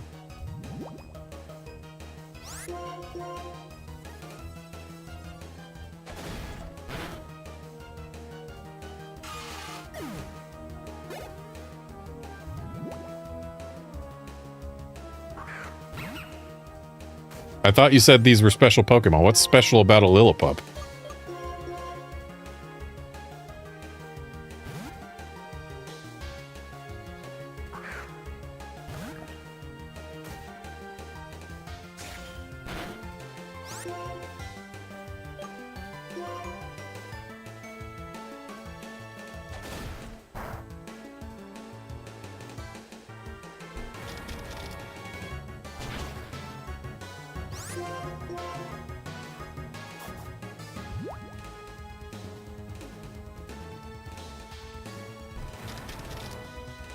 This rock and roll is probably going to be my key to beating Lenora.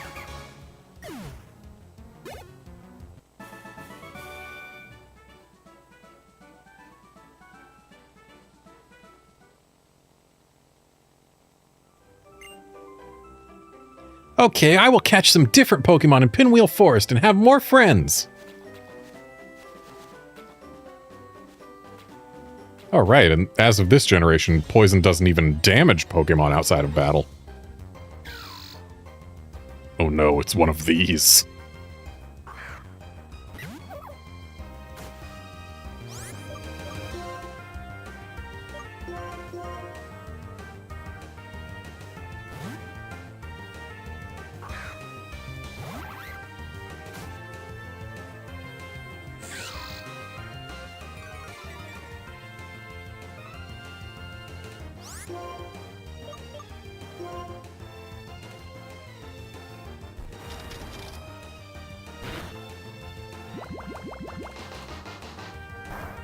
I know I've been growled, but the fact that my Rock Smash from a Duat only did that much is really disappointing.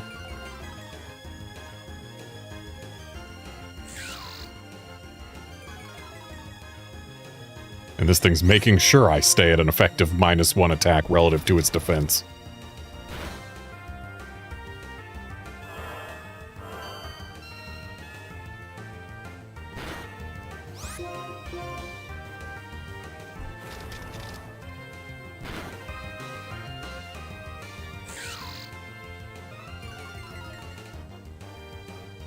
Yeah, Rock Smash is really weak, but isn't it like base 40?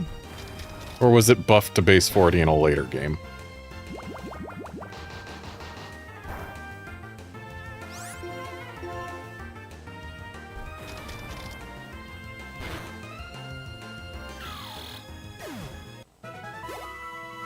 I'm pretty sure Rock Smash did have 20 power when it was introduced, but I think it's been buffed to base 40, like as of Gen 4 or 5.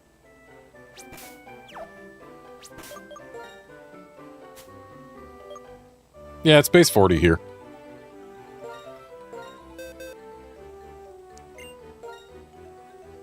Well, I'm remembering. Let's teach Thief to this monkey.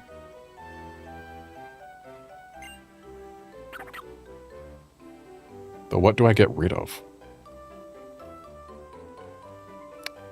Rock Smash... I mean, fighting. It's good against... Steel, which fire is already good against. It's good against rock, which you shouldn't be using a fire type against. It's good against normal, which we are about to go to the normal gym. And it's good against dark, which, yeah, I guess we're not learning Thief for now.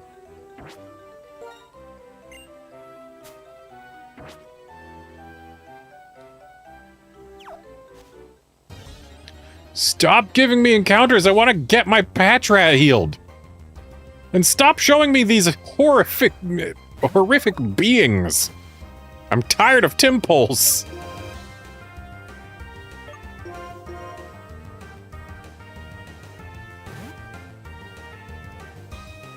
I don't have a good answer for Timples.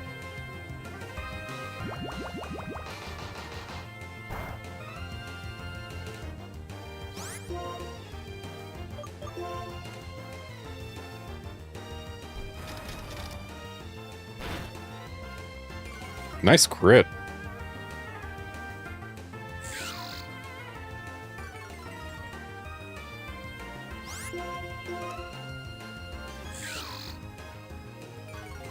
So we're speed tying.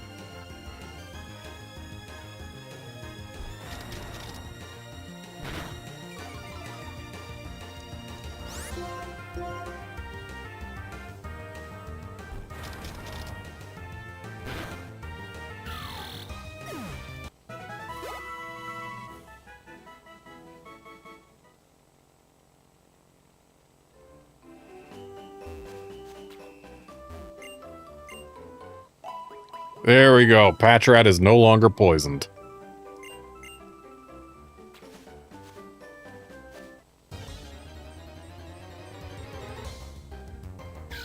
Stop with the Timples!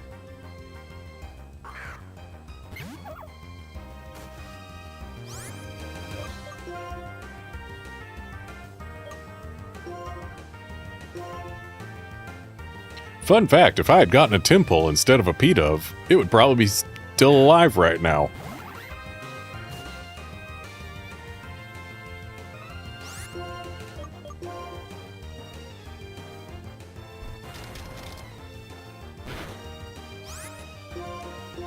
I don't like that my evolved Pokemon is getting either outsped or speed tied by things lower level than it.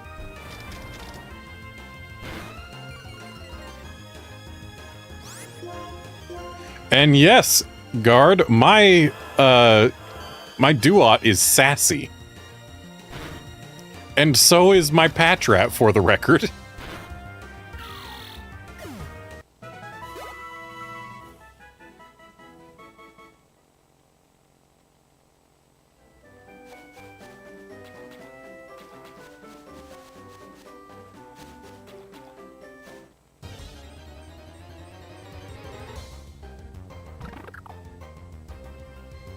But it's okay, I got a jolly Roggenrola. You know, those things that are famed for their remarkable speed.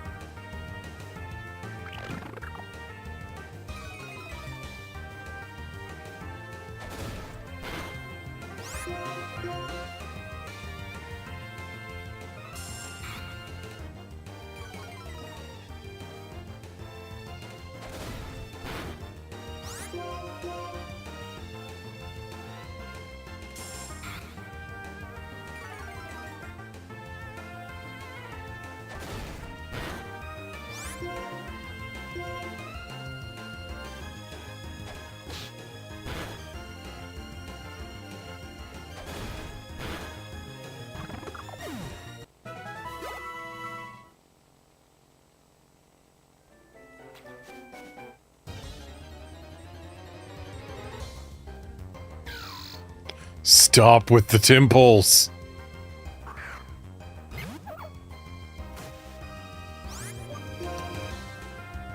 We can probably take one Bubble Beam. But we probably can't attack through Supersonic, so it's probably moot. Oh, no, we got the Leer off.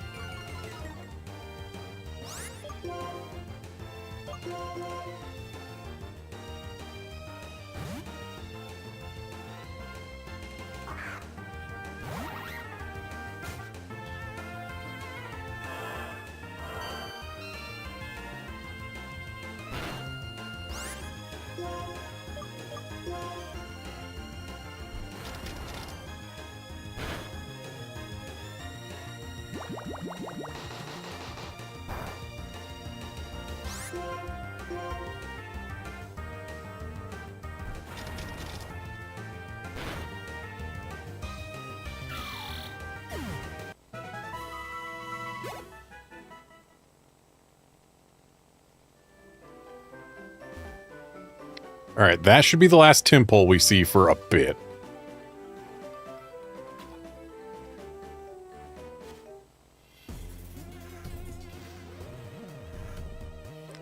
I test the challenge rock with my fist every day. It is important to make steady progress, little by little.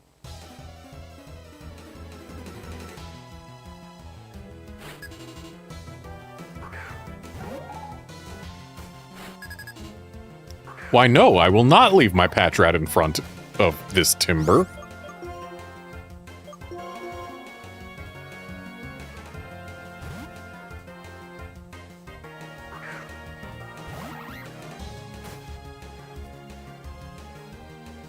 Why yes, I am terrified that it used focus energy.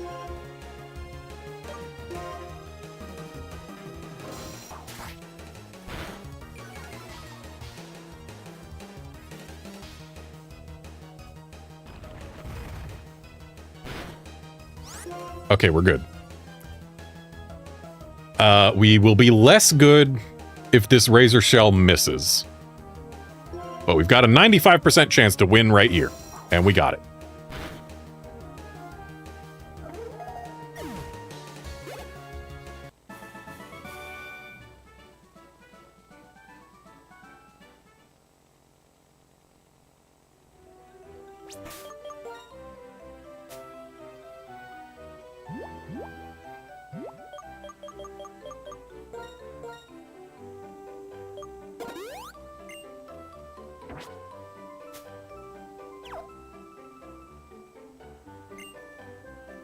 I test the challenge rock every day with my Pokemon.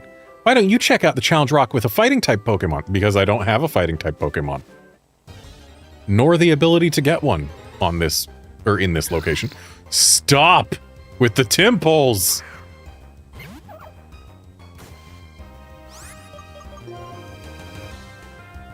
Of course we couldn't get away. I mean, it makes sense. This Patrat is very slow.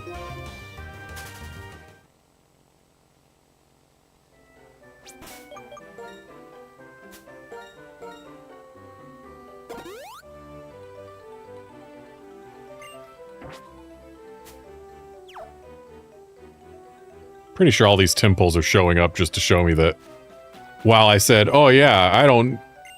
It's a challenge rock, okay. The fact that it's a challenge rock implies there are others. I trained and trained like a madman, and my Pokemon trained even more. Yeah, I said when we first saw a Timple that, you know, I'm glad I didn't get one because it's the same type as my starter, so we already have a water type. Pretty sure we're just getting all these Timples specifically to make me feel regret over that, because they give me trouble.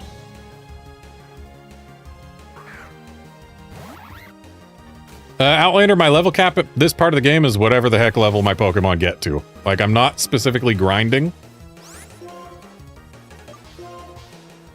but I haven't paid attention to what level anything is. Like, I have no idea what level Lenora's Pokemon are going to be.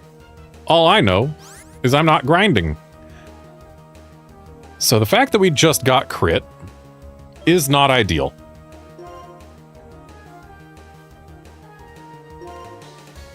I don't remember what our HP was at before the crit. I think it was like 48, in which case we absolutely do have to heal.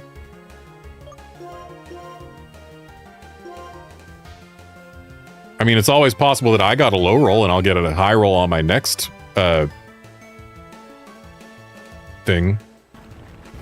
move that I forgot the name of. But at this point, Razor Shell, that's the move. At this point, there is not much chance that it will defeat us, especially if it misses its rock throw. And Tackle does not miss in this generation, so let's go for that. Finish this thing off.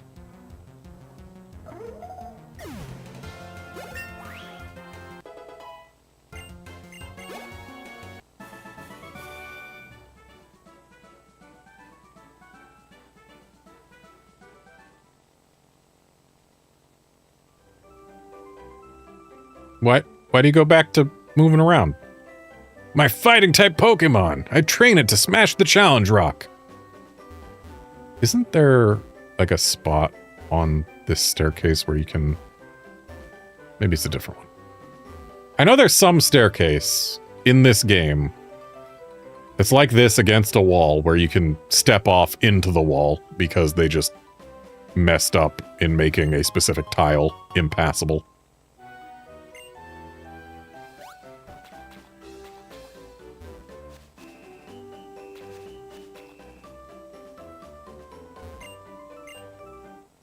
And now that I've defeated all the trainers on this route, it is time to go fight Lenora.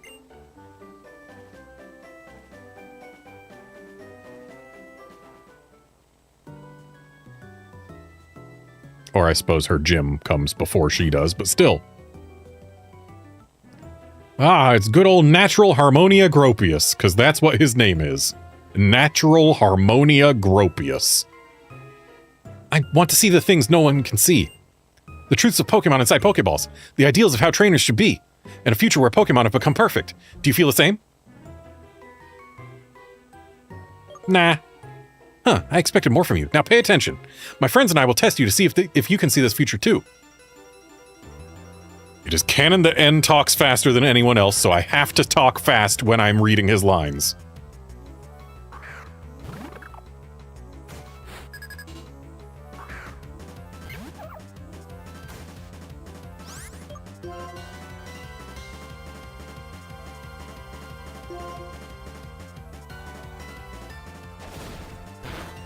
N's gonna have a Timpole, isn't he?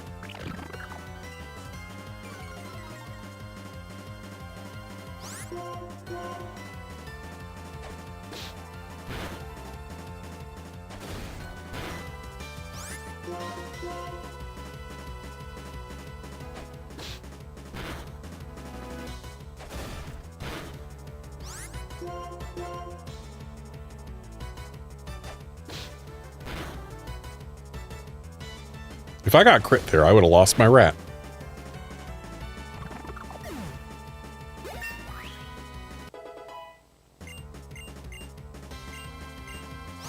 Hello, Crunch. I'll take you over Bite any day, especially on a Pokemon with a speed-reducing nature.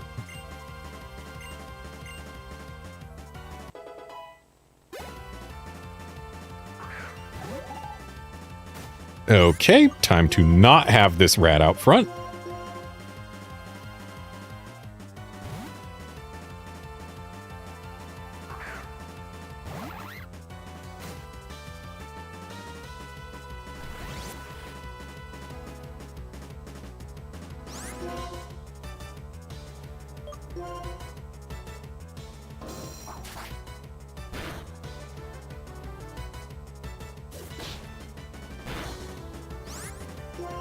Alright, we do not have much to fear from this timber.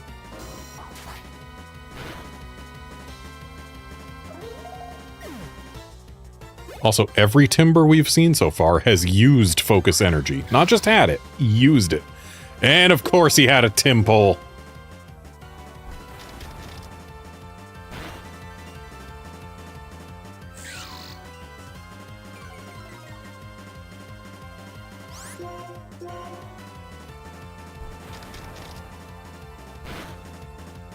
Nice crit. Duat has learned how to defeat Timpoles. Also, N said, I cannot see the future yet. The world is still to be determined. Right now, my friends aren't strong enough to save all Pokemon. Maybe I can't solve the equation that will change the world. So I need power. Power enough to make anyone agree with me. Now I know what power I need. Reshiram. The legendary Pokemon that, along with the hero, created the Unova region. It's my turn to become that hero, and you and I will be friends.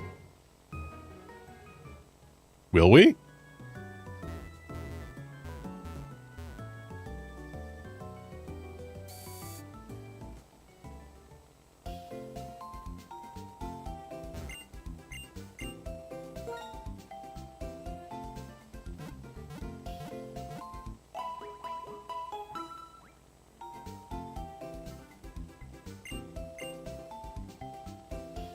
Okay, now it's gym time.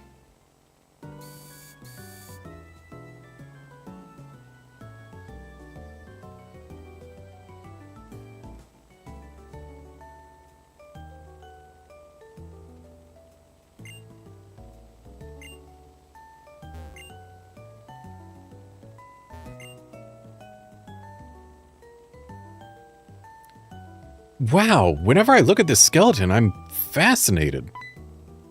That's a really big Dragonite. Welcome, I'm Hawes, the assistant director. Since you were kind enough to visit, I'll give you a tour of the museum. This skeleton is of a dragon-type Pokemon. Yeah, it's a Dragonite. I mean, look at it. There's a theory that it had an accident while it was flying around the world, and so it became a fossil. They got a whole Armaldo there. This rock is amazing. It's a meteorite. It contains some kind of energy from space. Oh, this? It's an ordinary old stone. It was found near the desert, but other than the fact that it's old, it doesn't seem to have any value. We only display it because it's rather pretty to look at.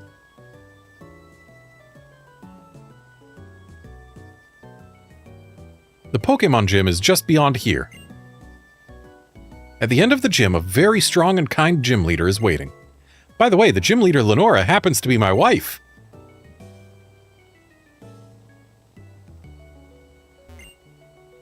The gym leader here studies fossils and ancient artifacts.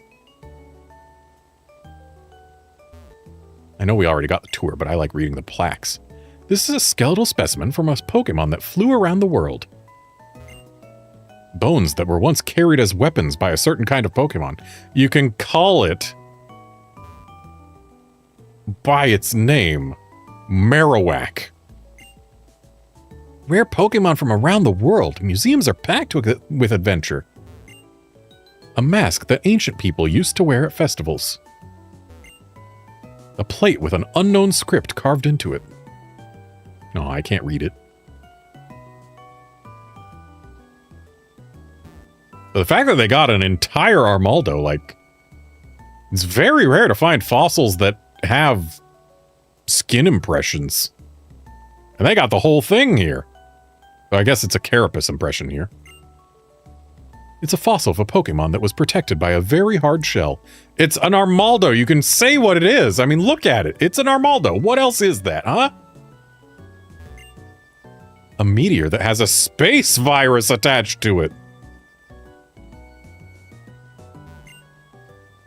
Perhaps there is a Pokemon that came from space along with this meteorite. An ancient round stone that was buried in the desert. I don't think you would want to have a meteorite with a space virus attached to it. Just sitting out in the open, not even in a glass case or anything. Like, just open to the air. A Pokemon gym where a leader waits for a challenger at the back of a museum.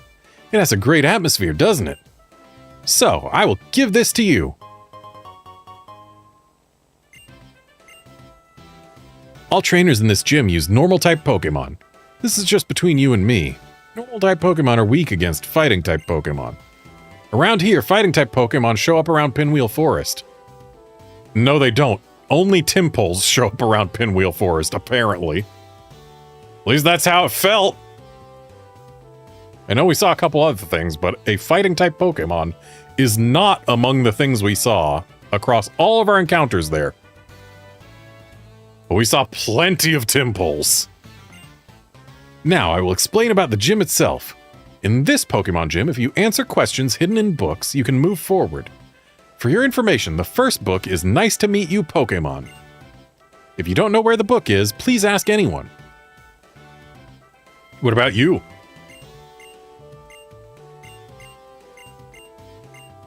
Yeah, he won't tell us where it is. I hang around Nat Green Gym all the time. People call me a bookworm. I'll warn you now, I am strong because I spend the entire day either reading books or training Pokemon. Also, this building is the joint museum library Pokemon gym. That is too many functions for a 2-room building.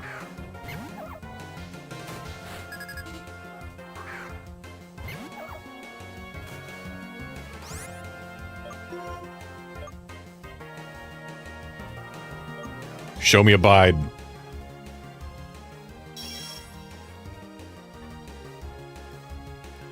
It's not Abide.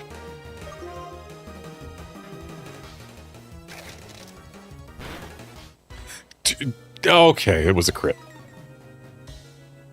I was about to get terrified of this opposing rat. But no, it crit me. It makes sense that it would do that much damage. And the fact that they have Crunch means Roggenrola isn't the overwhelming answer that I was hoping it would be to this place. If they only had Bite, then Roggenrola would still be a very significantly good choice. Haha, detecting on the turn I switched. What an idiot. Eat rocks. I didn't mean mine!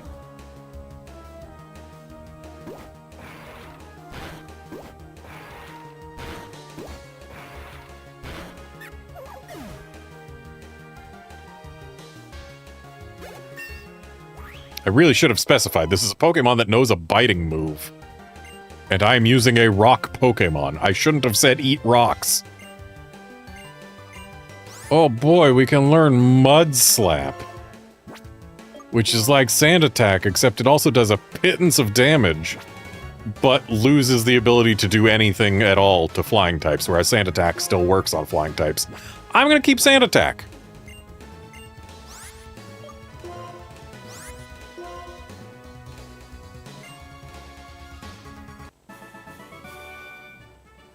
I may be a bookworm, but I am not a bug Pokemon.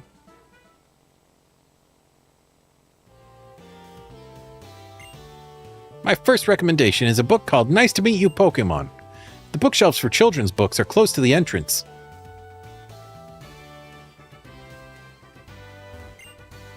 Oh, are you looking for a book? I think Nice to Meet You, Pokemon is on a shelf near the entrance. I was looking for a battle, actually. I see. Oh, the book I'm reading now is called The Structure of a Locomotive. If you'd like to read this book, please let me know.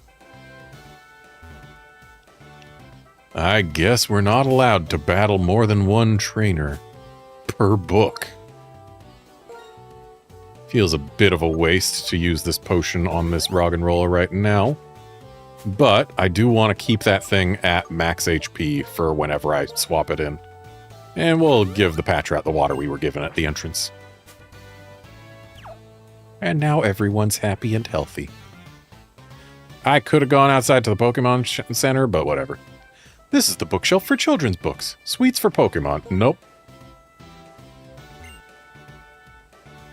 Okay, the fact that it says this is the bookshelf for children's books means there shouldn't be two of them. Yes, I want to read Nice to Meet You, Pokemon. It's a fairy tale about a little boy who met a Pokemon for the first time in his life. He is with a small brown Pokemon. There's a memo between the pages. Pokemon trainers, I am the gym leader Lenora. I hid 4 memos in this library. Each of them has a question. Can you solve the questions and come find me? Now, this is the first question. Question: what is the first Pokemon you met in this gym? The hint is on a bookshelf in the middle row. Now try to find it. It's a Patrat. This is a bookshelf for Pokemon. The biology of Patrat. Yes, I want to read it. It describes the biology of Patrat. They communicate with each other by movement of their tails. A Patrat raises its tail when it sees an enemy. There's a memo on the back cover. As I thought, that question was easy. Well, this is the second question. Question: flame burns inside its body, and it gives off smoke from its head while it runs. What is this book? The hint is somebody may be reading it. Yeah, it's the one about locomotives, though I could easily see it also be about Torkoals. Though Torkoal, the steam doesn't come from its head. I see. So I guess really the answer is colossal. Oh, did you find the memo and come here to look for this book? What does the memo say? Flame burns inside its body and it gives off smoke from its head while it runs. I'm reading a book called The Structure of a Locomotive. Is this book the correct answer? Oh, that is correct. Flame burns inside its body and it gives off smoke from its head while it runs. That's exactly how a locomotive looks. Well, I'll let you read this book. But before that, it would be great for my research if we had a Pokemon battle. Yeah, I'm still going to say the answer is colossal.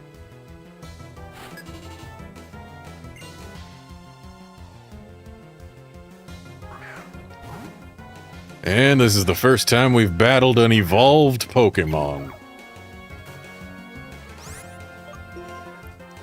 I don't think one move is going to be enough to get rid of Patrat without a crit. Especially not if she spends a turn on an X-Defend.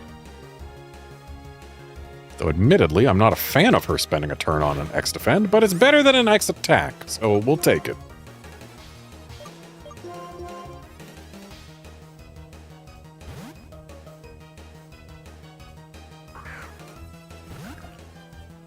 It occurs to me that since I got rid of Water Gun, the only special move I have in the entire party is Incinerate, which isn't exactly good.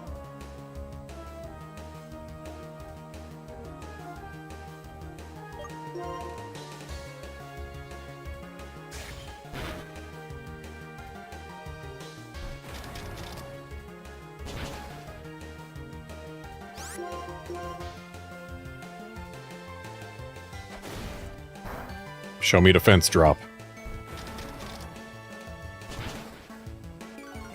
Nice. Next Rock Smash beats this dog.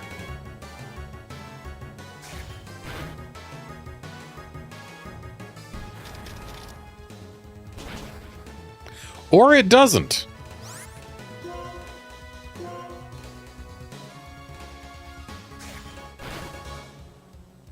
And of course it got a flinch. Time to swap Pokemon. Back to the rat, I suppose.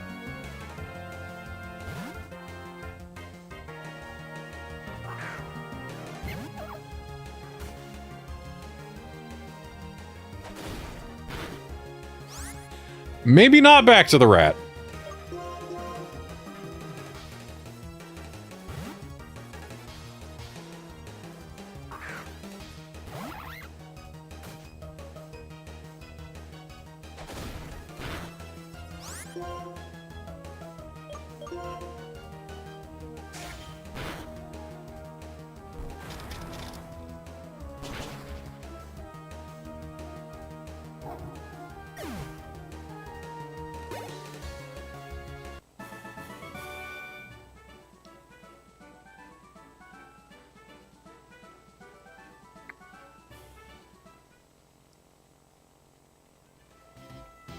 Return a book to the shelf after reading. This is a rule when you read a book. This is the bookshelf for general studies. This is a book about a locomotive. Flame burns inside its body, and it gives off smoke from its head while it runs by using steam power. There's a memo on the back cover. It's impressive you found this place. That's what I'd expect from a challenger like you. Well, this is the third question. If you heat it up in a pot, it'll be delicious. What is this?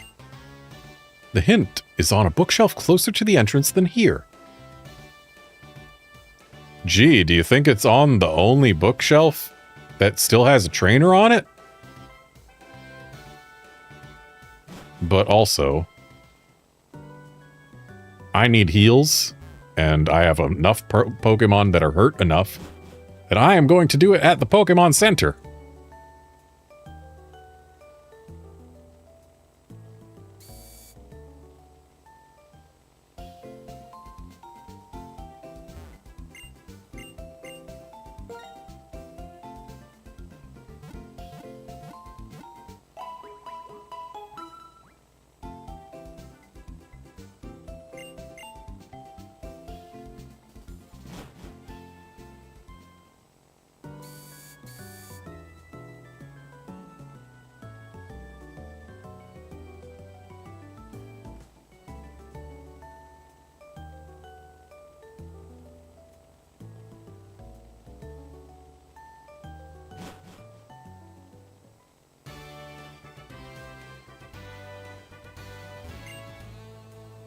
Have you already found the third memo? Pretty good.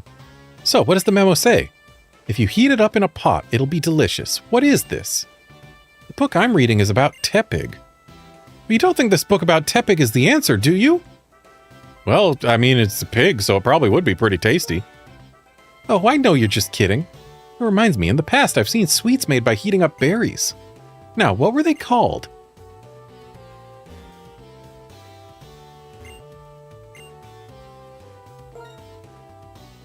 It describes delicious sweets made by heating berries in a pot. There are sweets called poffins made from berries in the faraway Sinnoh region, and Pokemon love them. There's a memo on the cover. Did you manage to get here without being tricked by the questions? Now, this is the last question. From this bookshelf, move 2 backward, move 1 to the left, move 2 forward, move 1 to the right. So exactly to where we are right now. And move 1 backward. Now, where is it? The hint is, find it by yourself.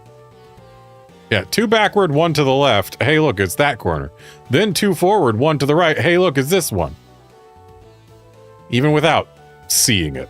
2 back, 2 forward, 1 left, 1 right. Gee, they cancel out. I'm wondering, did you see the last memo and come to me? Okay, I'll give you the last question. Can you challenge the gym leader if you win against me? Yep. Teehee, that is correct. Well, here we go, trainer.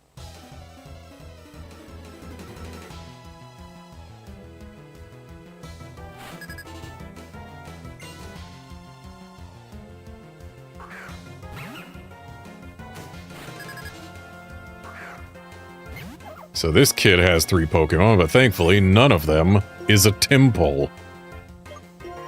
This is also the second battle we've had, or the third battle, because there was also N. The third battle we've had, where a trainer had 3 Pokemon.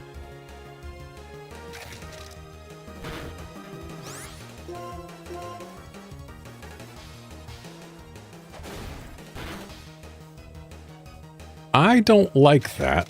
If we had gotten crit, we would have lost our rat.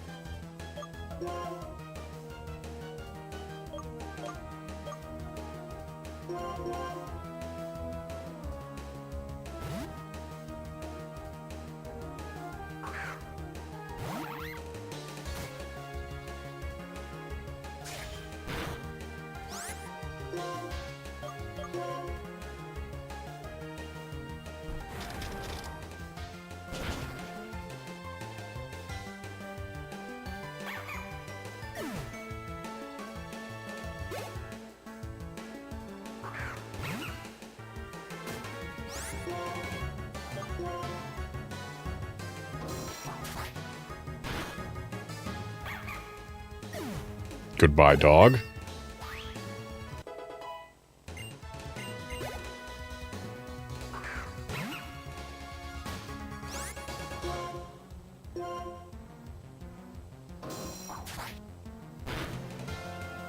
And goodbye, other dog.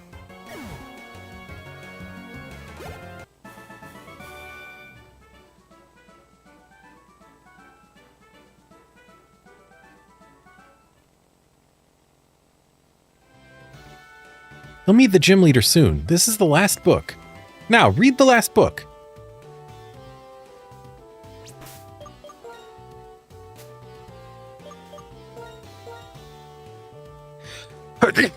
Excuse me.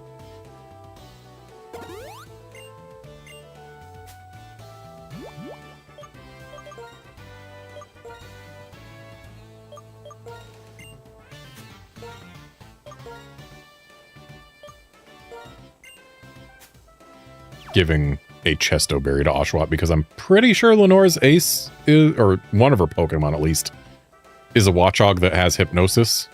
That's why they gave us Chesto Berries. This is the bookshelf for Pokemon. The biology of Tepig. It describes the biology of Tepig. Wow, it does?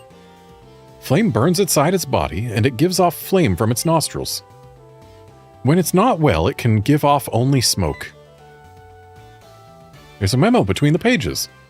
You've managed to get here. Well done. You seem to have wisdom as well as strength. I look forward to our battle. Gym Leader Lenora. There's a switch under the book.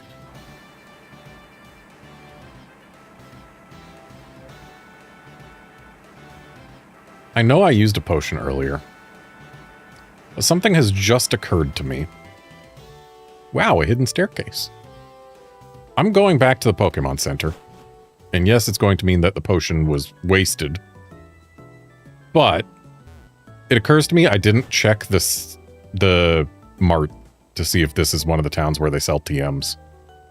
I need to be more on top of that because TMs kind of matter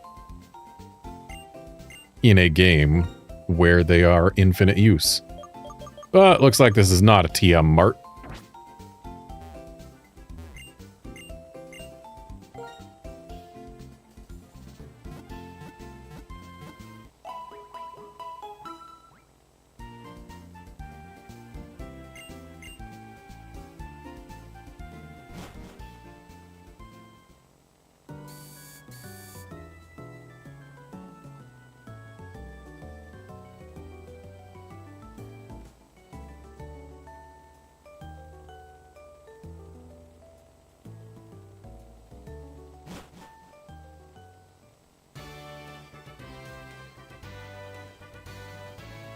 All right, gym leader time.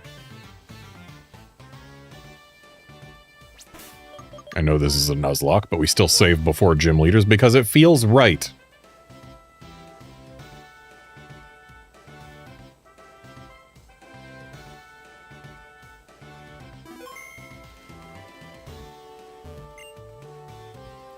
Bones Lenora is using for research are on display.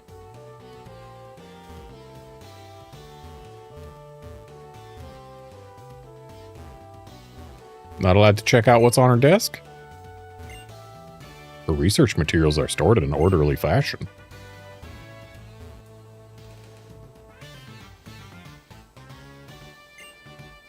Welcome. The director of the Nacrine Museum and the director of the Nacrine Museum and the Nacrine Gym's leader is me, Lenora.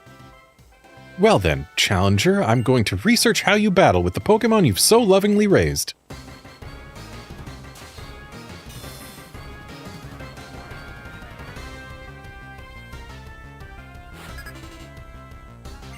Okay, she's got 2 Pokemon, so it's going to be like Herdier and Watchog? Yeah.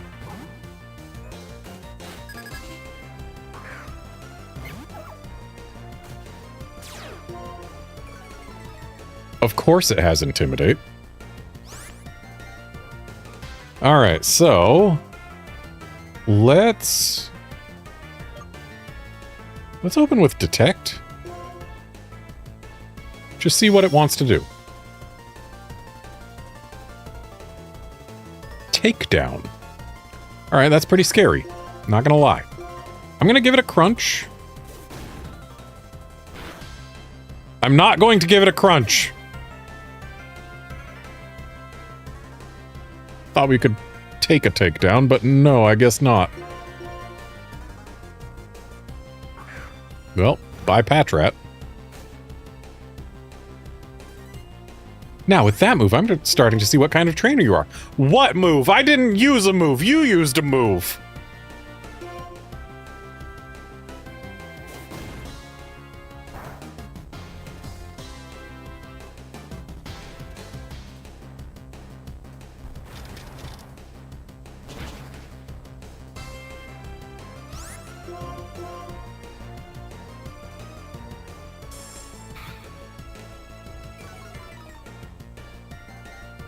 Show me defense drop. Actually, we might be good without it. Or no, she's got a super potion, of course.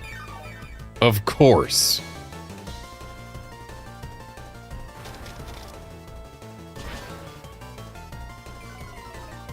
Alright, we did get a defense drop. That's nice.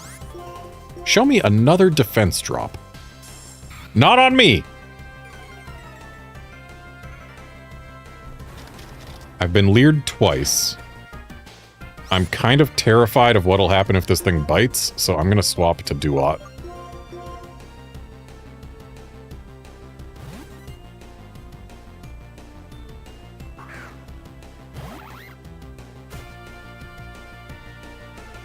Ooh, nice miss on takedown.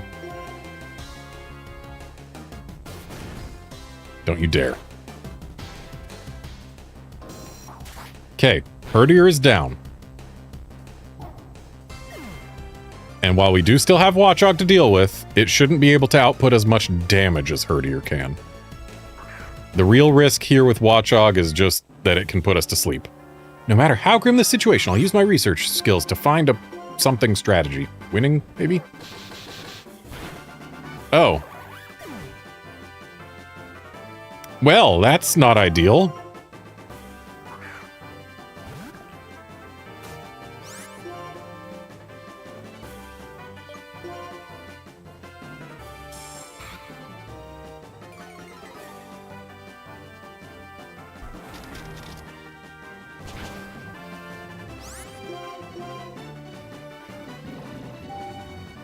And of course we get hypnotized.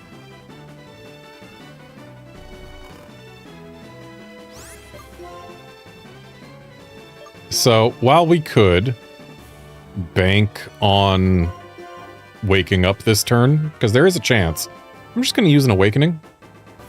Then watch as I get hypnotized again next turn. I think the Nuzlocke might be over with this battle, if we're being honest. I'll still try, naturally. But at this point, I think I'm going to have to swap over to my monkey sooner rather than later because of all these leers. Especially because I know this thing's got crunch in there somewhere.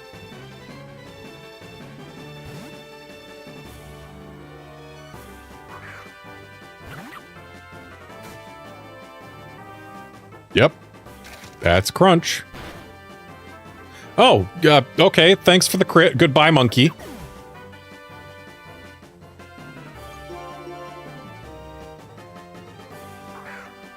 So, if I do survive this battle, I will have only one team member. And it's a rock that cannot outspeed a single thing. Please, Watchog, crunch me and just end my suffering.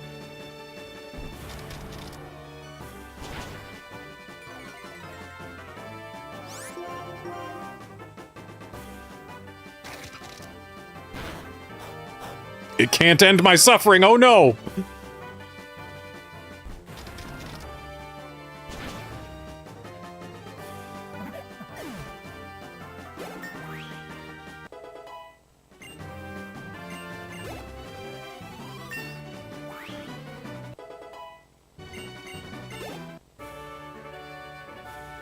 My theory about you was correct. You're more than just talented, you're motivated. I salute you. I kind of wish I'd lost at this point. Your fighting style is so enchanting. It is charming. You are a Pokemon trainer worthy of receiving this basic badge.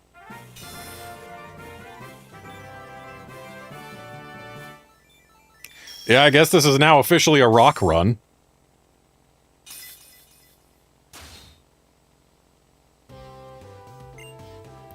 If you have 2 badges, traded Pokemon up to level 30 will obey you.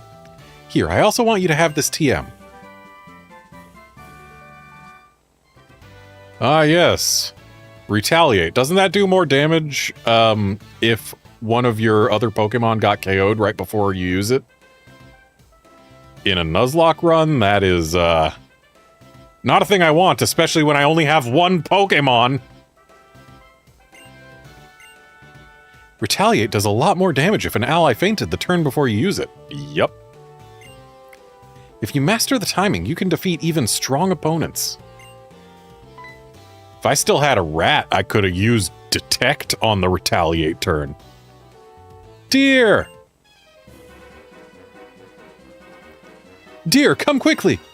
Team Plasma is threatening to steal some bones! What? What's going on? Redmond, you come too. What do you expect me to do with just one rock? I'm gonna have to go through a forest made entirely out of Timpoles with a rock.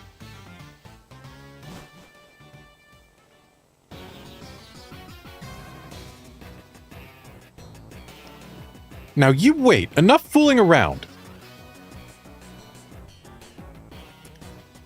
So you've come, Gym Leader. We, Team Plasma, claim this museum's Dragon Skull in the name of Pokemon Liberation. To show you we're serious, we'll steal it right before your eyes. Well then, here's our smokescreen.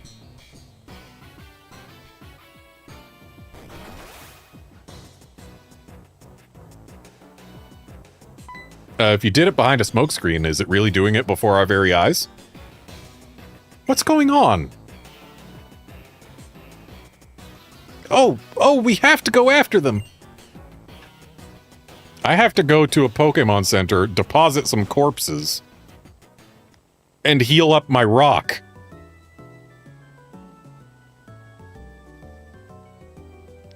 Good day, Lenora. Find any good fossils lately?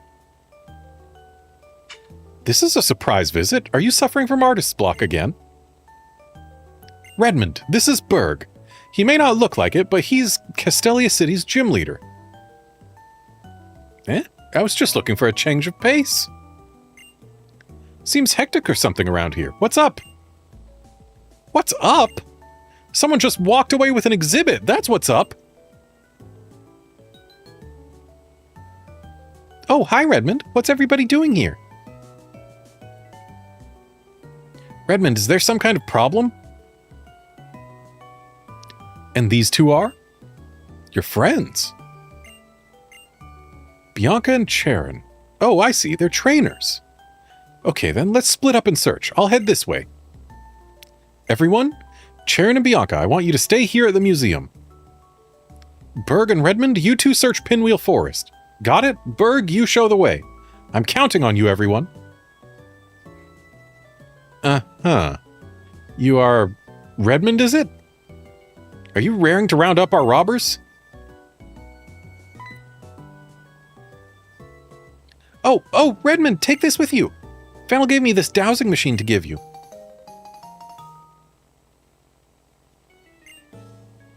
Is it a dowsing machine or a dowsing machine?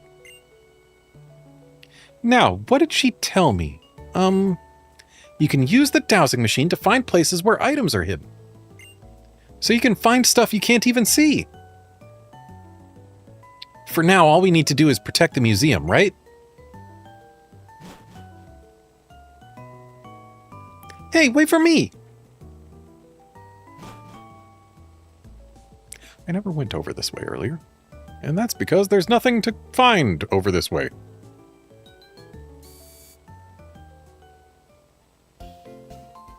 Alright, time to deposit some corpses.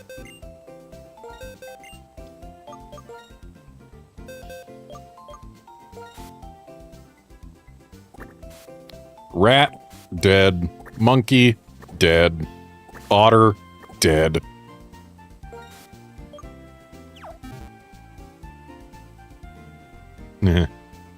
This run has entered hard mode.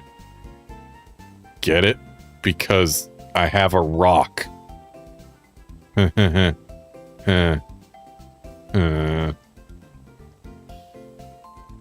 Alright. Well, given the time, I actually do need to call this a stream for now, so thanks, folks, for dropping by to watch and chat and all that. And I'll be back tomorrow for Pokemon White version Rock o'clock. Hard mode. See you then, friends.